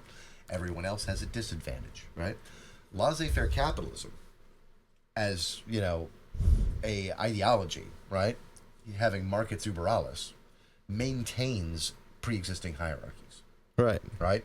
So now, after 40 years of that being the main goal of the Republican Party and the neoliberal shift of the Democratic Party with the Clinton third way realignment, right? 30 years ago. After that, we have two generations, right, where Black and brown Americans were set behind, okay? Well, look at the last 20 years worth of demographic growth as far as the economy, right? Which segments of the economy have actually seen a rise in their standards of living, right? Black Americans, way over white Americans, right? As far as percentage of the gains, Yeah. okay? And now we are in a right-wing populist moment that is anti-market. It is no longer about laissez-faire capitalism. Yes. Now, it does make dumb bootstrap arguments all the time. Right. But, This they are attacking the foundation of, like, DEI, for instance. DEI is a mechanism that actually makes the market fair, right? Like, it's not about anti-meritocracy. It's about making sure that in a meritocracy, people would otherwise be excluded from the meritocracy have access. It's also about understanding that, like, if you are a company that is selling a product or service and you want to sell that product or service to a specific community that's an untapped market for you, it will be easier for you to do that if someone from that community is on your team. Right. To tell you how to appeal to that market more efficiently. But what most DEI initiatives, particularly in schools, are about are just making sure that people who would otherwise be excluded from the meritocracy due to other structural disadvantages get a shot, right? Not a guarantee. The prospect, the project now is dismantling that, getting rid of it, right? And it's the American right wing has always been about propping up mediocre white people, right? And there are a lot of them. Before, yes, they were happy to let the market do the job, right? Why? Because it worked, right? Because when they had a leg up to start, their supremacy maintained itself. Because there was a point, and it's really easy to forget this, and it's particularly really easy to forget this with the way that, like, a lot of populists across the political spectrum talk about when America was in its the middle class was in its golden age growing. It's like, well, basically 51% of the population being women were just excluded from the job market. Right. And then minorities were aggressively limited in what they could do within that job market. So, like, you as a white man, you had it just there waiting for you. Yes. And your wife and family were dependent on you, which, I mean, dependence breeds a lot of loyalty, right? Like, they idolize this, like, trad wife and trad family bullshit, right? Where, wives are fucking submissive fucking concubines in the house and the kids always listen, right? Well, like, when their livelihood relies on you being happy with them, like, of course, because you look at what happened, like, before we had no-fault divorce and before women could open up their own checking accounts and before women were in the workforce, if a man before marital rape was illegal, right, in 1993, but if a man left his family, that That was it. They were done. They were done. They were like, they went into poverty. Yeah. Like, unless he decided to take care of them. And then we get, And he was under no obligation to do so. yeah, until we created child support, right? And now these guys rail against the child support system. But it's all about maintaining white supremacy through structural advantage. And since they lost one structural advantage because the market finally caught up, Right. now they're focused on taking it away, like the market mechanisms away, and reinforcing a new structured hierarchy, right? And right-wing populists get some things right, though. Like, Americans really can't buy houses anymore like It's a problem. they used to. It's not particularly. There is a shortage. Yes, there's a market problem, but there's also Well, you could always use more units. yeah. But investment banks and large corporations swept in and bought up 3% of the housing market. And 3% doesn't sound like a big number. No, it doesn't. It's gargantuan in terms of market share. Right. Like, that's because what they do is they raise and increase the rents, right? And that causes the property values to go up. Right. Which Right. then causes rents not owned by those to go up. Yep. Because, well, the market can bear the rents going up. Another several. It raises the floor for the cost. 3 to 10% of the rest of the market is owned for short-term rentals right now in the United States. That's a problem. Absurd. There's just second homes owned by people as Airbnbs. Right. Not like they lived in this home for years and then they moved and they kept it to rent out instead of selling it. Yeah. No, they are buying second homes to use as short-term rentals. Yeah, so we got, guys like Tucker Carlson out here actually spitting fire and saying the right things because it's in his best interest to grift on the right side of things. And the American populace is getting fed up, but they're ginning up these people for the wrong reasons, right?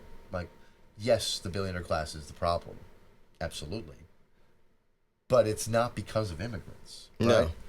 And they're getting people onto this idea that if they exclude the right people, it will all just be better for them.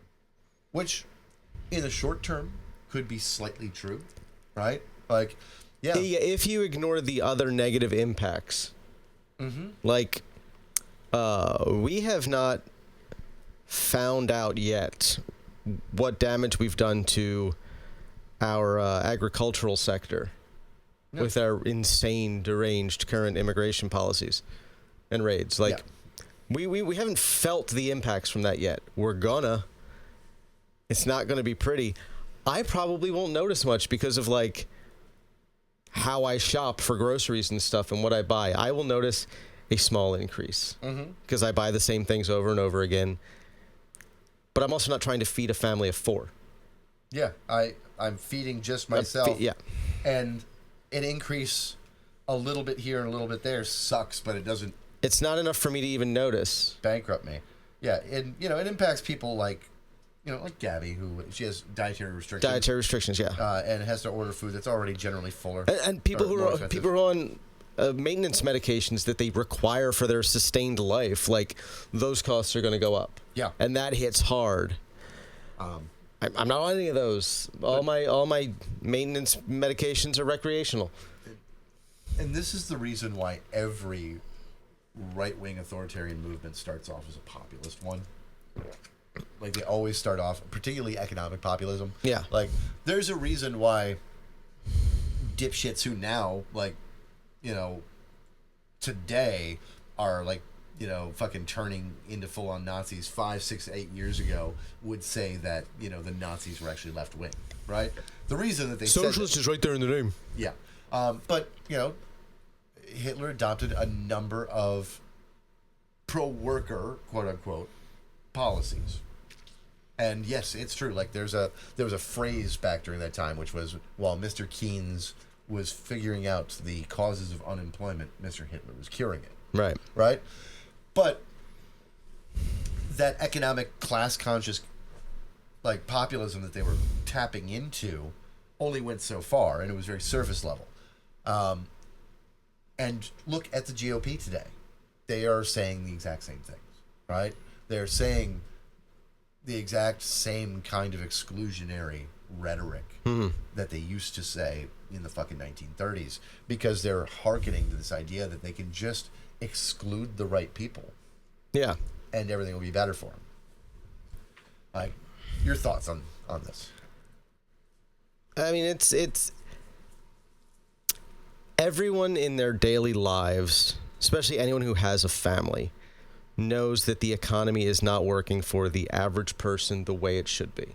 Right. Like, that's no one on either side of the political aisle would argue with that. No normal average American, the most MAGA motherfucker on the face of the planet, would completely agree with us on that. Mm-hmm. Correct. The takeaways. Yeah, the takeaways differ. Like, nobody's here to save you. The government isn't here to protect you. Blah blah blah. Like, but you know that nothing is working right. You know it. You'll admit it to your friends, right? What is the government for if not to promote the common good? Like, is it just for military defense? Is that it? Is that literally all the government exists for? Like, yeah, they claim it's about property rights, but again, like, that changes depending on whether or not they agree with the person they're talking to's property. Right. Right.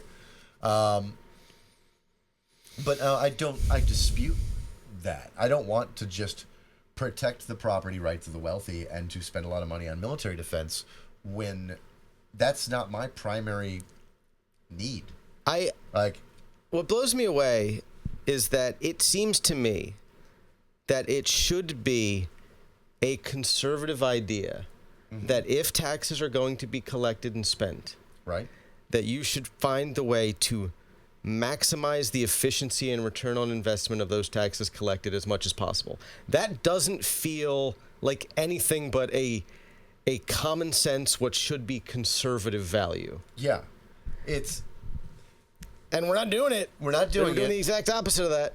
And because we know objectively what the most efficient way to spend this money is. Yeah, and we know what the return investment on every single possible expenditure of every single tax dollar is. Heck, look at the explosion of the deficit under Trump, predominantly driven by the PPP, right? And other COVID spending. Okay, that large, massive wealth transfer into the hands of businesses. Mm-hmm. Which was money that it turned out was not necessary for most of them, right? No. Some, sure, right? But most, no. But that influx of money actually wound up being highly inflationary, right? Like, which,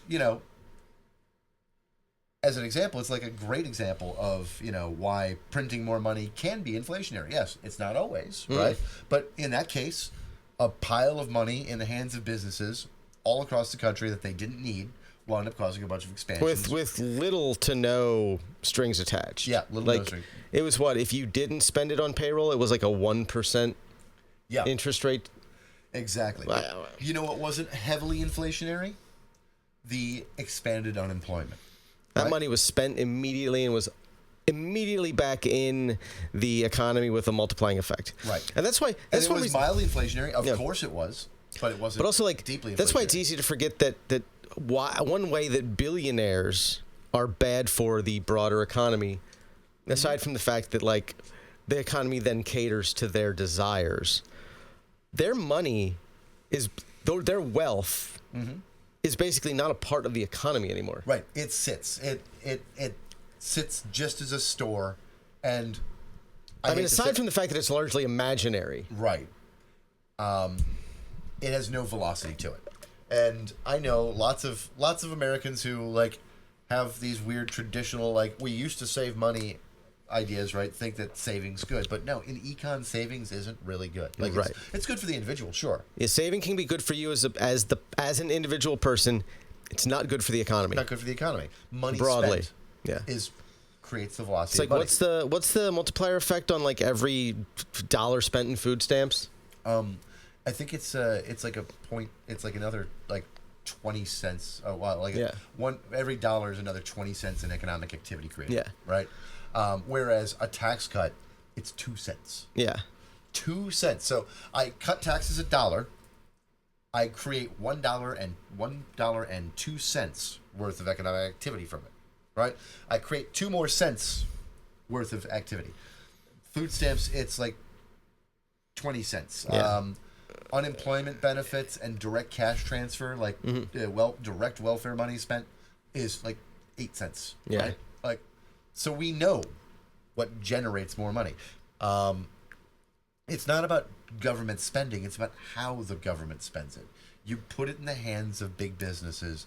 It doesn't trickle down. And it's not even like It can be deeply inflationary when they all buy up everything. And it's also not about panicking about the deficit, because Right. sometimes you got to do some deficit spending for a good reason. Yeah. And it can fuel the economy and help the economy grow, which then mitigates the amount of new debt that you're creating. And you look at the administration right now, and my God, they're like, I don't like, because again, I think that the fact that people can't afford houses is bad, but I don't think that fueling that off of a investor-driven debt market, good. Right. And so they're war against Jerome Powell right now because the Fed won't raise rates. I don't know. Won't lower rates. I don't know why anybody nominated him. I can't imagine why did Biden do that? Yeah. Trump nominated him, of course, and said that he was the best person for the job. Who picked Christopher Wray to run the FBI? That person was a moron. You did. So Trump. stupid. You did. Sleepy Joe. Yeah, but the reason the Fed doesn't want to raise rates right now is because obviously the economy is still teetering between inflation and they want to cut rates again because they want people fucking buying houses and fucking borrowing money. But like there's just way too much of an inflationary risk right now to do so. So they're just holding off. Trump wants it because he knows that the stock market number will go up, right?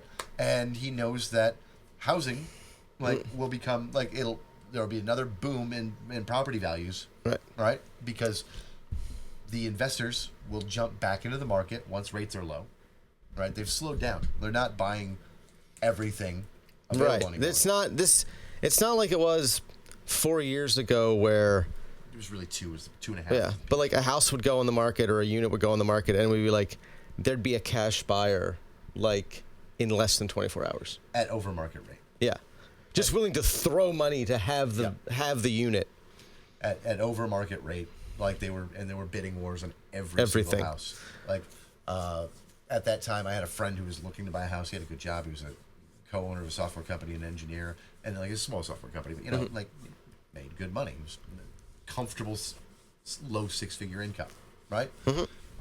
He couldn't buy a house like for a while. And even it was the point where even if you had the money to like that, you were definitely going to get that mortgage.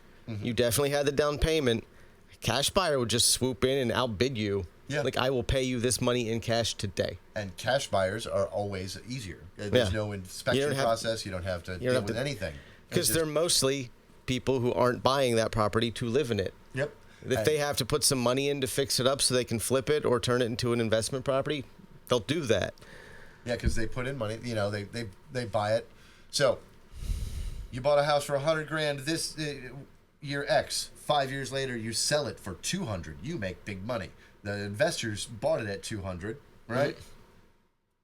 Puts $20,000 into repairing it and getting it ready to rent, right? So it's $220,000 in now, and then they turn around and they rent it for double the mortgage that the last person was paying, right? Easy money, right? And then free money. It's free money, and then they turn around and they sell it at $350,000 later, right? And boom, boom, boom. They made money twice on it.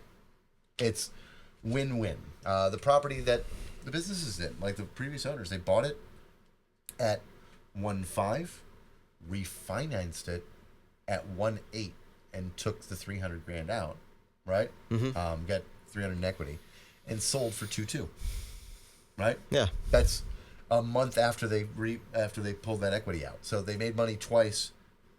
And collected rents, right? Yeah, collecting rents to pay the bills on it the entire time, and then, collected not insignificant rents. Yeah, not insignificant at all. Made their mortgage payments plus, right? Covered all the expenses to it. Turned around, refinanced it, pulled out the cash from that, split that cash in the deal between the company and the two the two other investors, the three people, sold it to somebody else. Boom, and they made money twice. Yeah. That is why low rates are the desire from the current administration, because that generates a big pile of money, right? And that big pile of money that gets generated looks good on paper, makes rich people happy, makes property investors happy. And yeah, sure, some people will be able to afford to get mortgages that they couldn't otherwise afford, but only short term until property values jump up beyond what they can afford again. It's all short term.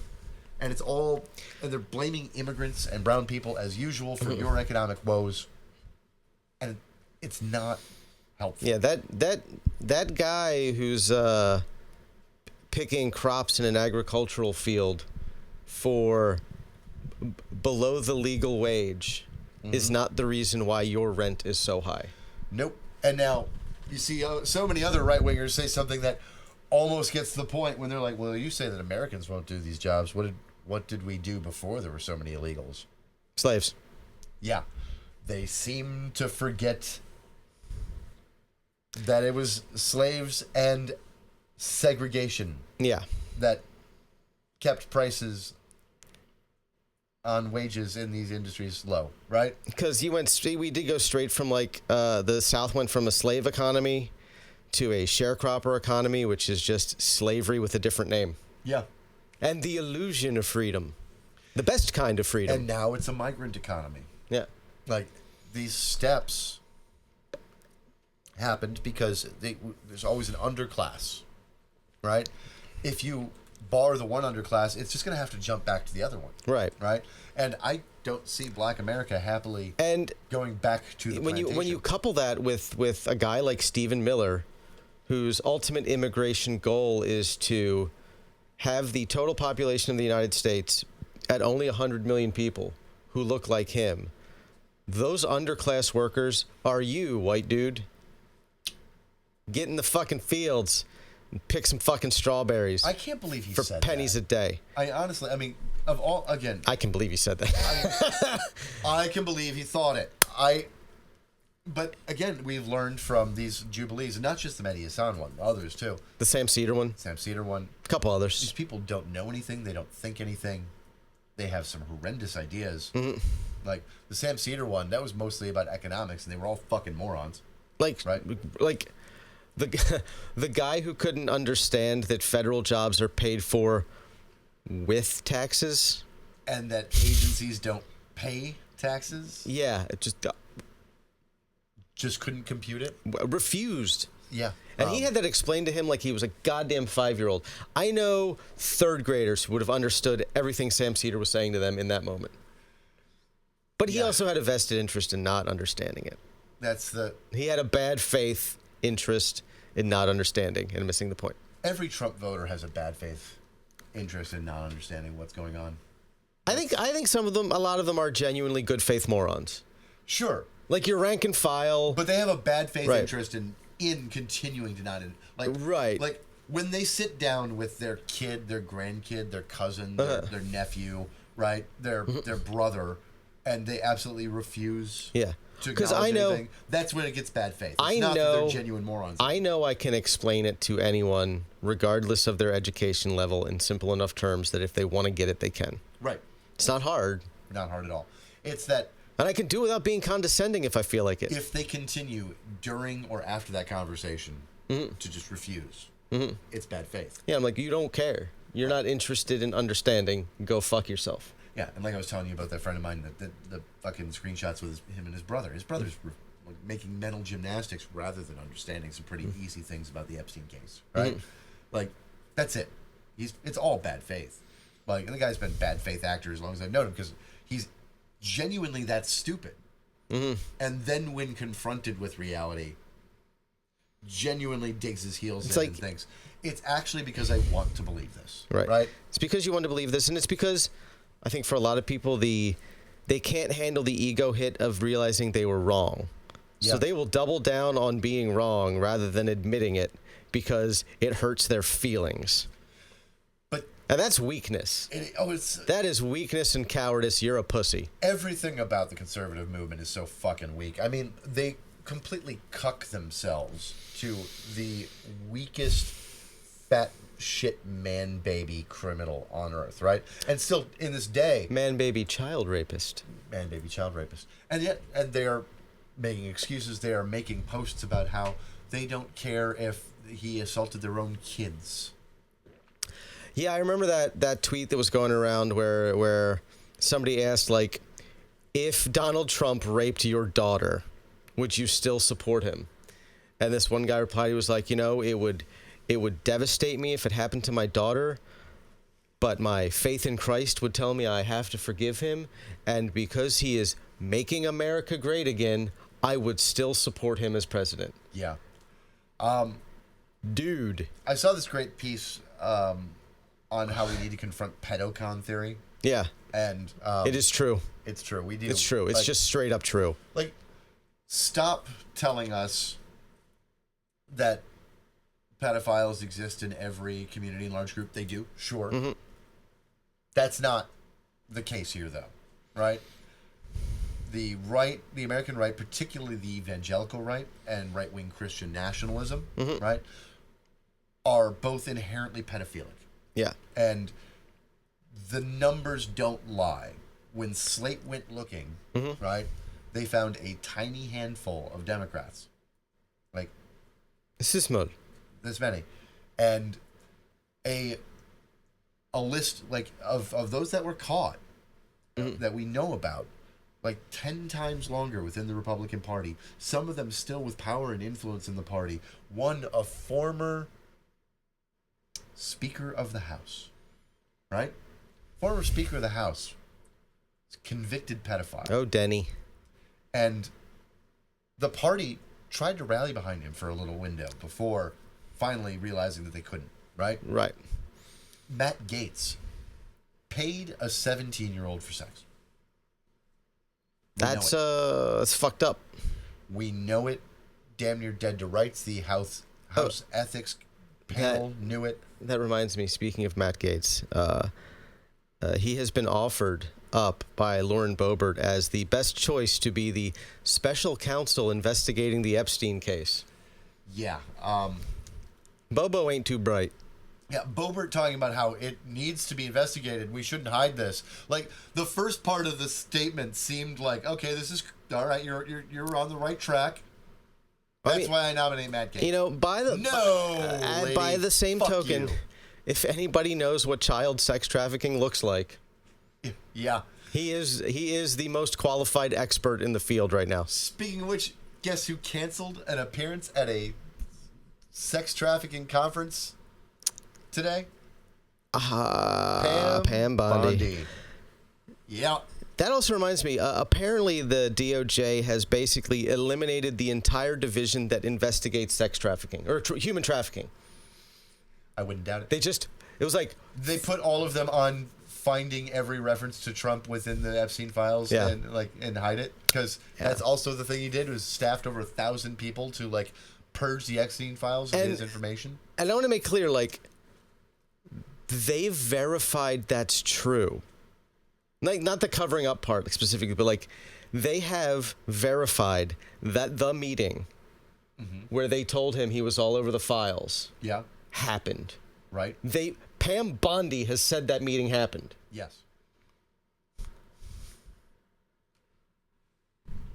He's like, there's no one on earth more connected to Epstein than fucking Donald Trump.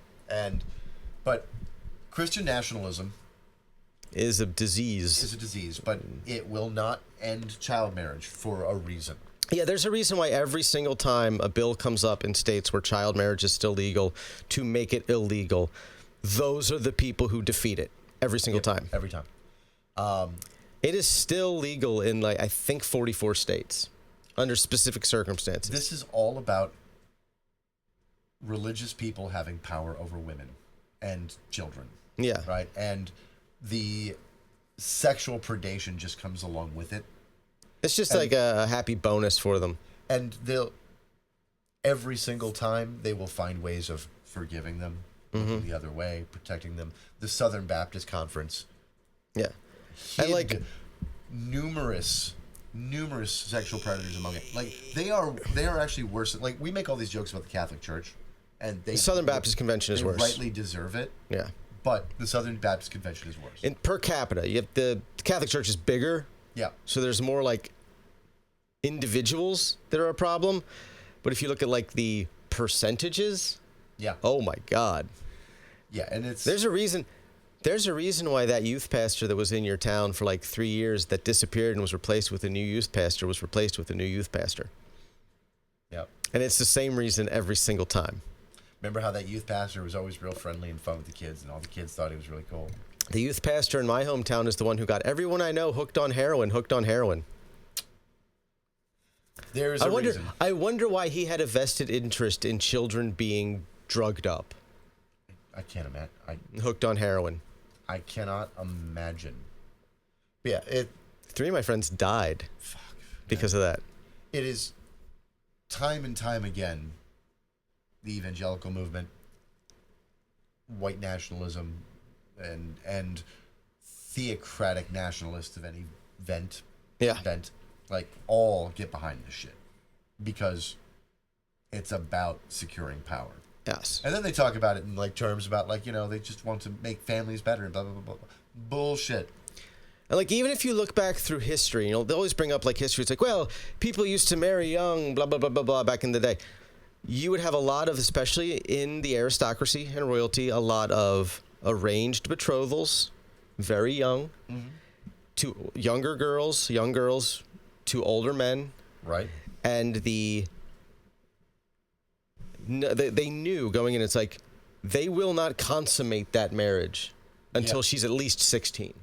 And also, some places it wasn't until 18. Like, also, yeah, like when you're talking about periods of time where like resources are where they are, we don't have jobs for everyone, etc. Right? Like getting kids and daughters out of the home and into a new family, right? Like it's just a norm, sure. Particularly when you're going to die by like 40, right? Like you're not going to live that long. Yeah. Like so you have to start young. Yeah, the perpetuation of the species, sure. We don't live in those times. And you'll also notice that Stop trying to drag us back. Those sorts of traditions, those patriarchal traditions, spring up in regions where there's resource scarcity. That's why Judaism, Christianity, and Islam all have that as a feature. Right. Because the ancient Near East was an unbelievably difficult place to live and survive. Yeah. With exceptionally limited resources. That fuels the idea of the people who can have kids as being property you use to have kids. Yeah, there are with no other value. There are some places throughout the Near East and Middle East that are gorgeous and great farmlands, etc. There are also like vast swaths of desert that nobody can cross. Like like if you weren't in the Euphrates River Valley, like there wasn't a lot. There's some coastal regions. And there's good fishing on the coastal regions, but the rest of your food, the overwhelming majority of the peninsula is just unusable. Yeah, and clean water's hard to come by, etc. Like so, of course, resources being scarce, you have patriarchal family structures that come along with it that are, this is what we're dealing with, and like none of that applies now, 4,000 years later. No. No, it doesn't. We have outgrown the need for that. We can move on. We should move on.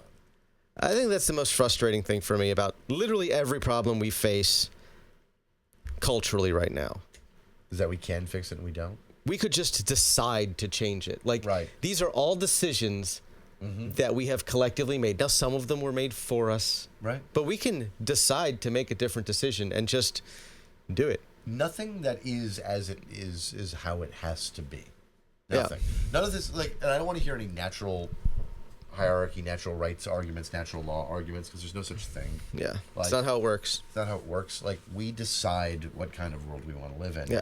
And we built this. Now, there are challenges to building that. So, there are realities we have to face about how difficult that can be. But overall, there would definitely be some messiness in resource redistribution, like how you distribute things more equitably, there'd be some friction there. Yeah. There'd be some problems there. You would have a lot of arguments over, like, what does equitable distribution look like? But we could just start incrementally. We could just start making things better. We for can people, just piece by piece. We can just decide right now that we want things to be better, and if we just all decide that, it'll happen.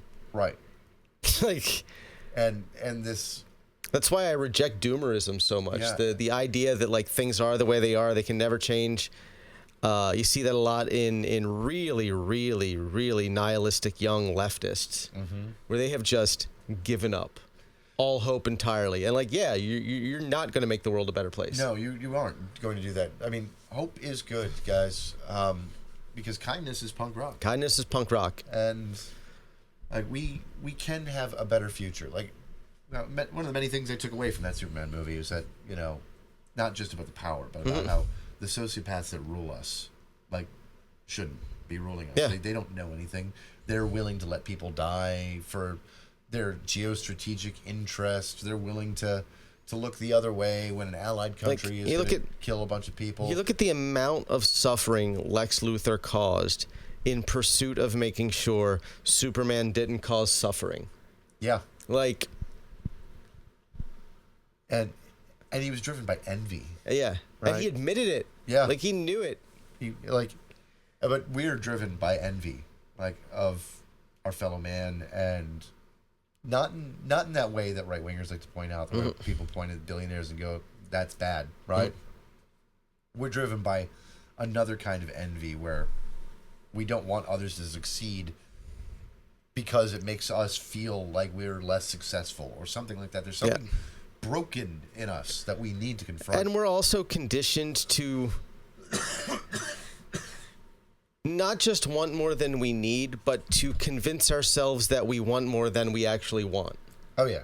Like, most of us could be very content with a lot less than we think we could be content with if our basic needs were met.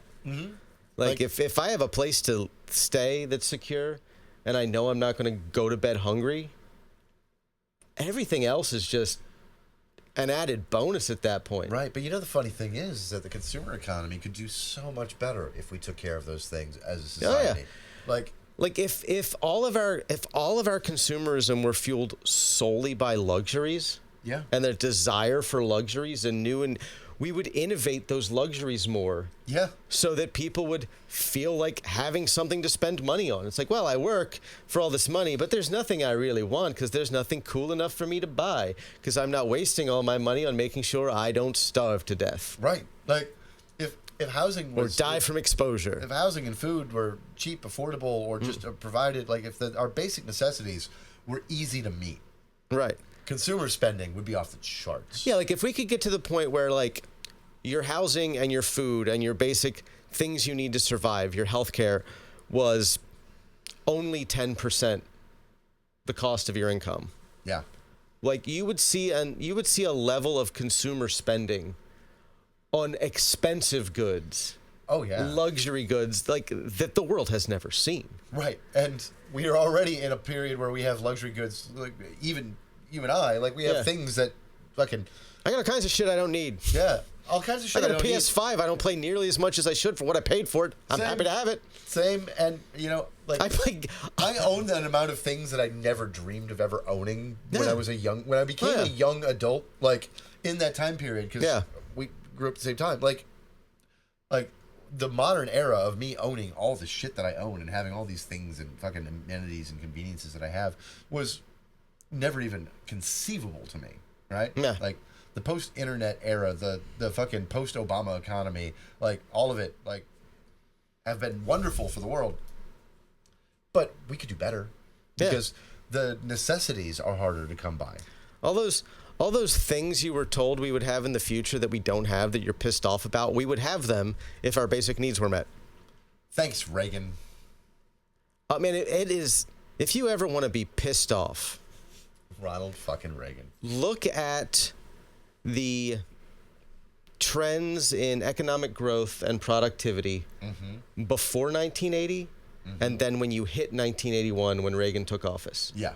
the divergence is like, I think that chart right there explains everything anyone who only requires a basic knowledge needs to know. That one chart. Wages stay flat. The amount of productivity and money in the economy goes up. But the trend line, so we start off like this, where the two lines are going up at the same rate, right? And there's a divergence, obviously. Yeah. Okay. And then one, and so while one is raising, wage line is going up. It's going up like that. Productivity per hour is up something like 600% over the last 50 years. Yeah. How come our workload hasn't gone down 600%? The amount of GDP in the economy has more than tripled since then, right? Yeah. Like, and yet the actual like gains within the economy, we've gone down in the Gini index by a lot. Gini coefficient is like basically how equal is your society, right? Like, just we've gone way down. Like, our happiness quotient down. And while it is always fair to criticize the Democratic Party for not doing enough to get us where we need to be, you cannot ignore the fact that the Republican Party is actively trying to make things substantially worse. Yeah, what was that tweet I saw the other day? It was like, it's like, there are two parties. One is actively trying to set the world on fire and murder everyone, and the other party has decided to play possum and hope that it'll all just go away while they lay dead. Yeah. Like, that's basically what we're stuck with. And those are our only two options right now. I don't like it. I want nothing more than for my relationship with the federal government to be, for me, complaining the Democrats aren't getting enough done. Yeah. That's all I ask. I just want to go back to, it's like, man, they could be doing more.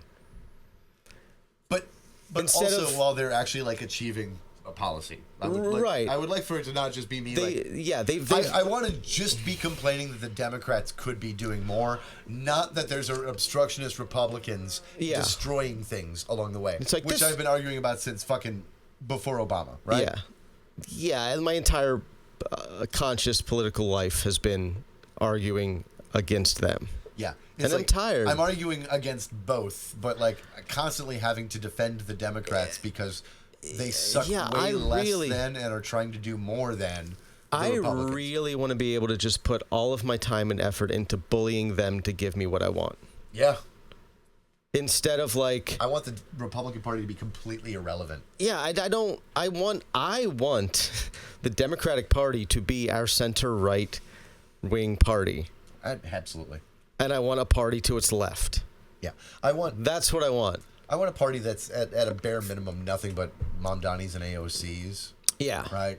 And then a party of like your standard like bog-centric like fucking Democrats, right?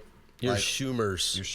Your Pelosi's. You know, that would be a good counterweight, right? We'd have like standard geopolitics and standard econ against radical politics and radical econ. Yeah. Right?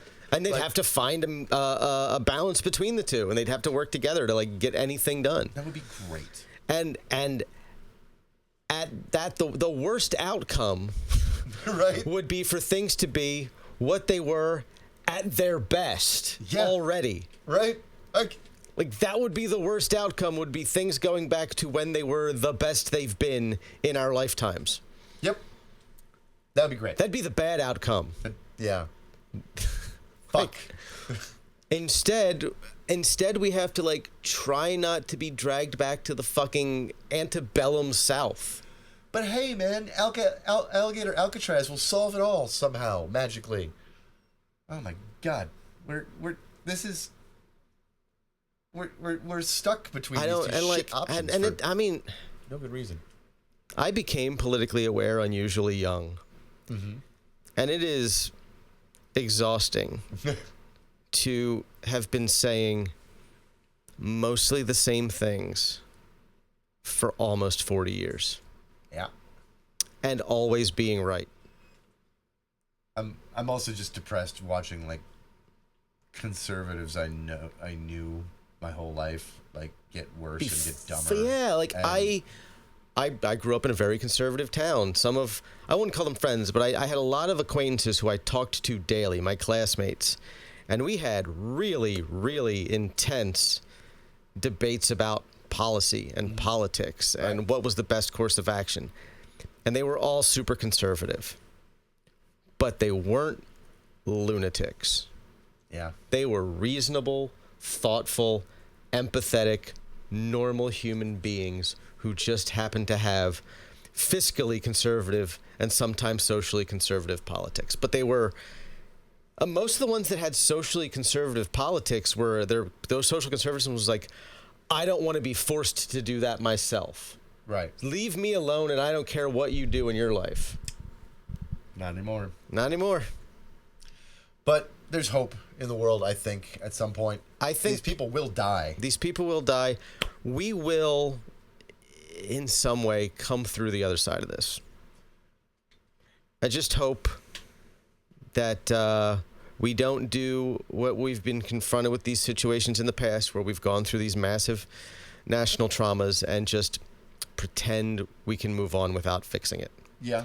I don't want to see a redux of Reconstruction where we just gave up. Right. Threw our hands up there and said, hey, it's done. We can't fix this. No. South be the South again. Just not punishing the Confederacy properly was the single greatest mistake this country made in the post-Civil War era. I am torn between the question of, will we be able to solve this if we just make it through and then win in the next cycle of elections, right? Or do we need to actually suffer longer first? Like, those are my questions, right? Do you know what I mean? Like, because that's my one fear. If we do oust Trump and the GOP. Part of the problem I think we face is that our political memory is so short. I don't think it matters how long we suffer. We will largely forget we were suffering within 4 years. Fair. You know what I'm talking about. Like, is the level of damage will equal the strength of the repairs. Hopefully. Right? Like, you know what I mean? Hopefully. What I worry about is that everybody will be so desperate to just go back to the way things were in 2019, and we won't make any real progress. Just like we did in 2020. And we won't do anything to prevent this from happening again. That's my concern. We need some deep. There are parts of our system that need to be completely abandoned and built from the ground up. You're not wrong. Like ground up rebuilt. Yeah. Well, on that hopeful note, but we can do it though. We can. Like I said, like we were talking about, these are all just decisions we make. Right. We can just decide to have a more functional country. It's in our grasp. We just got to decide to do it. You know, all we have to do is stop listening to the 835 billionaires. Fuck those and guys. And the other 346 million of us figure it out without them. Yeah. That's good news, at least. Yeah. There's a small number of them. They don't really have the power. We do. We outnumber them. Globally, we outnumber billionaires by like 470,000 to 1. Wow. How are they winning? Because we let them. Because we let them. Don't let them. There's a Luigi Mangione in all of us. I didn't even know you were wearing the shirt. I just said it. I forgot. I forgot I was wearing it. Nice. Yeah. Well, I guess it's a good note to end on. Yeah. I'm the River now. I'm Gonzo. Give us all your fucking money. See you next week.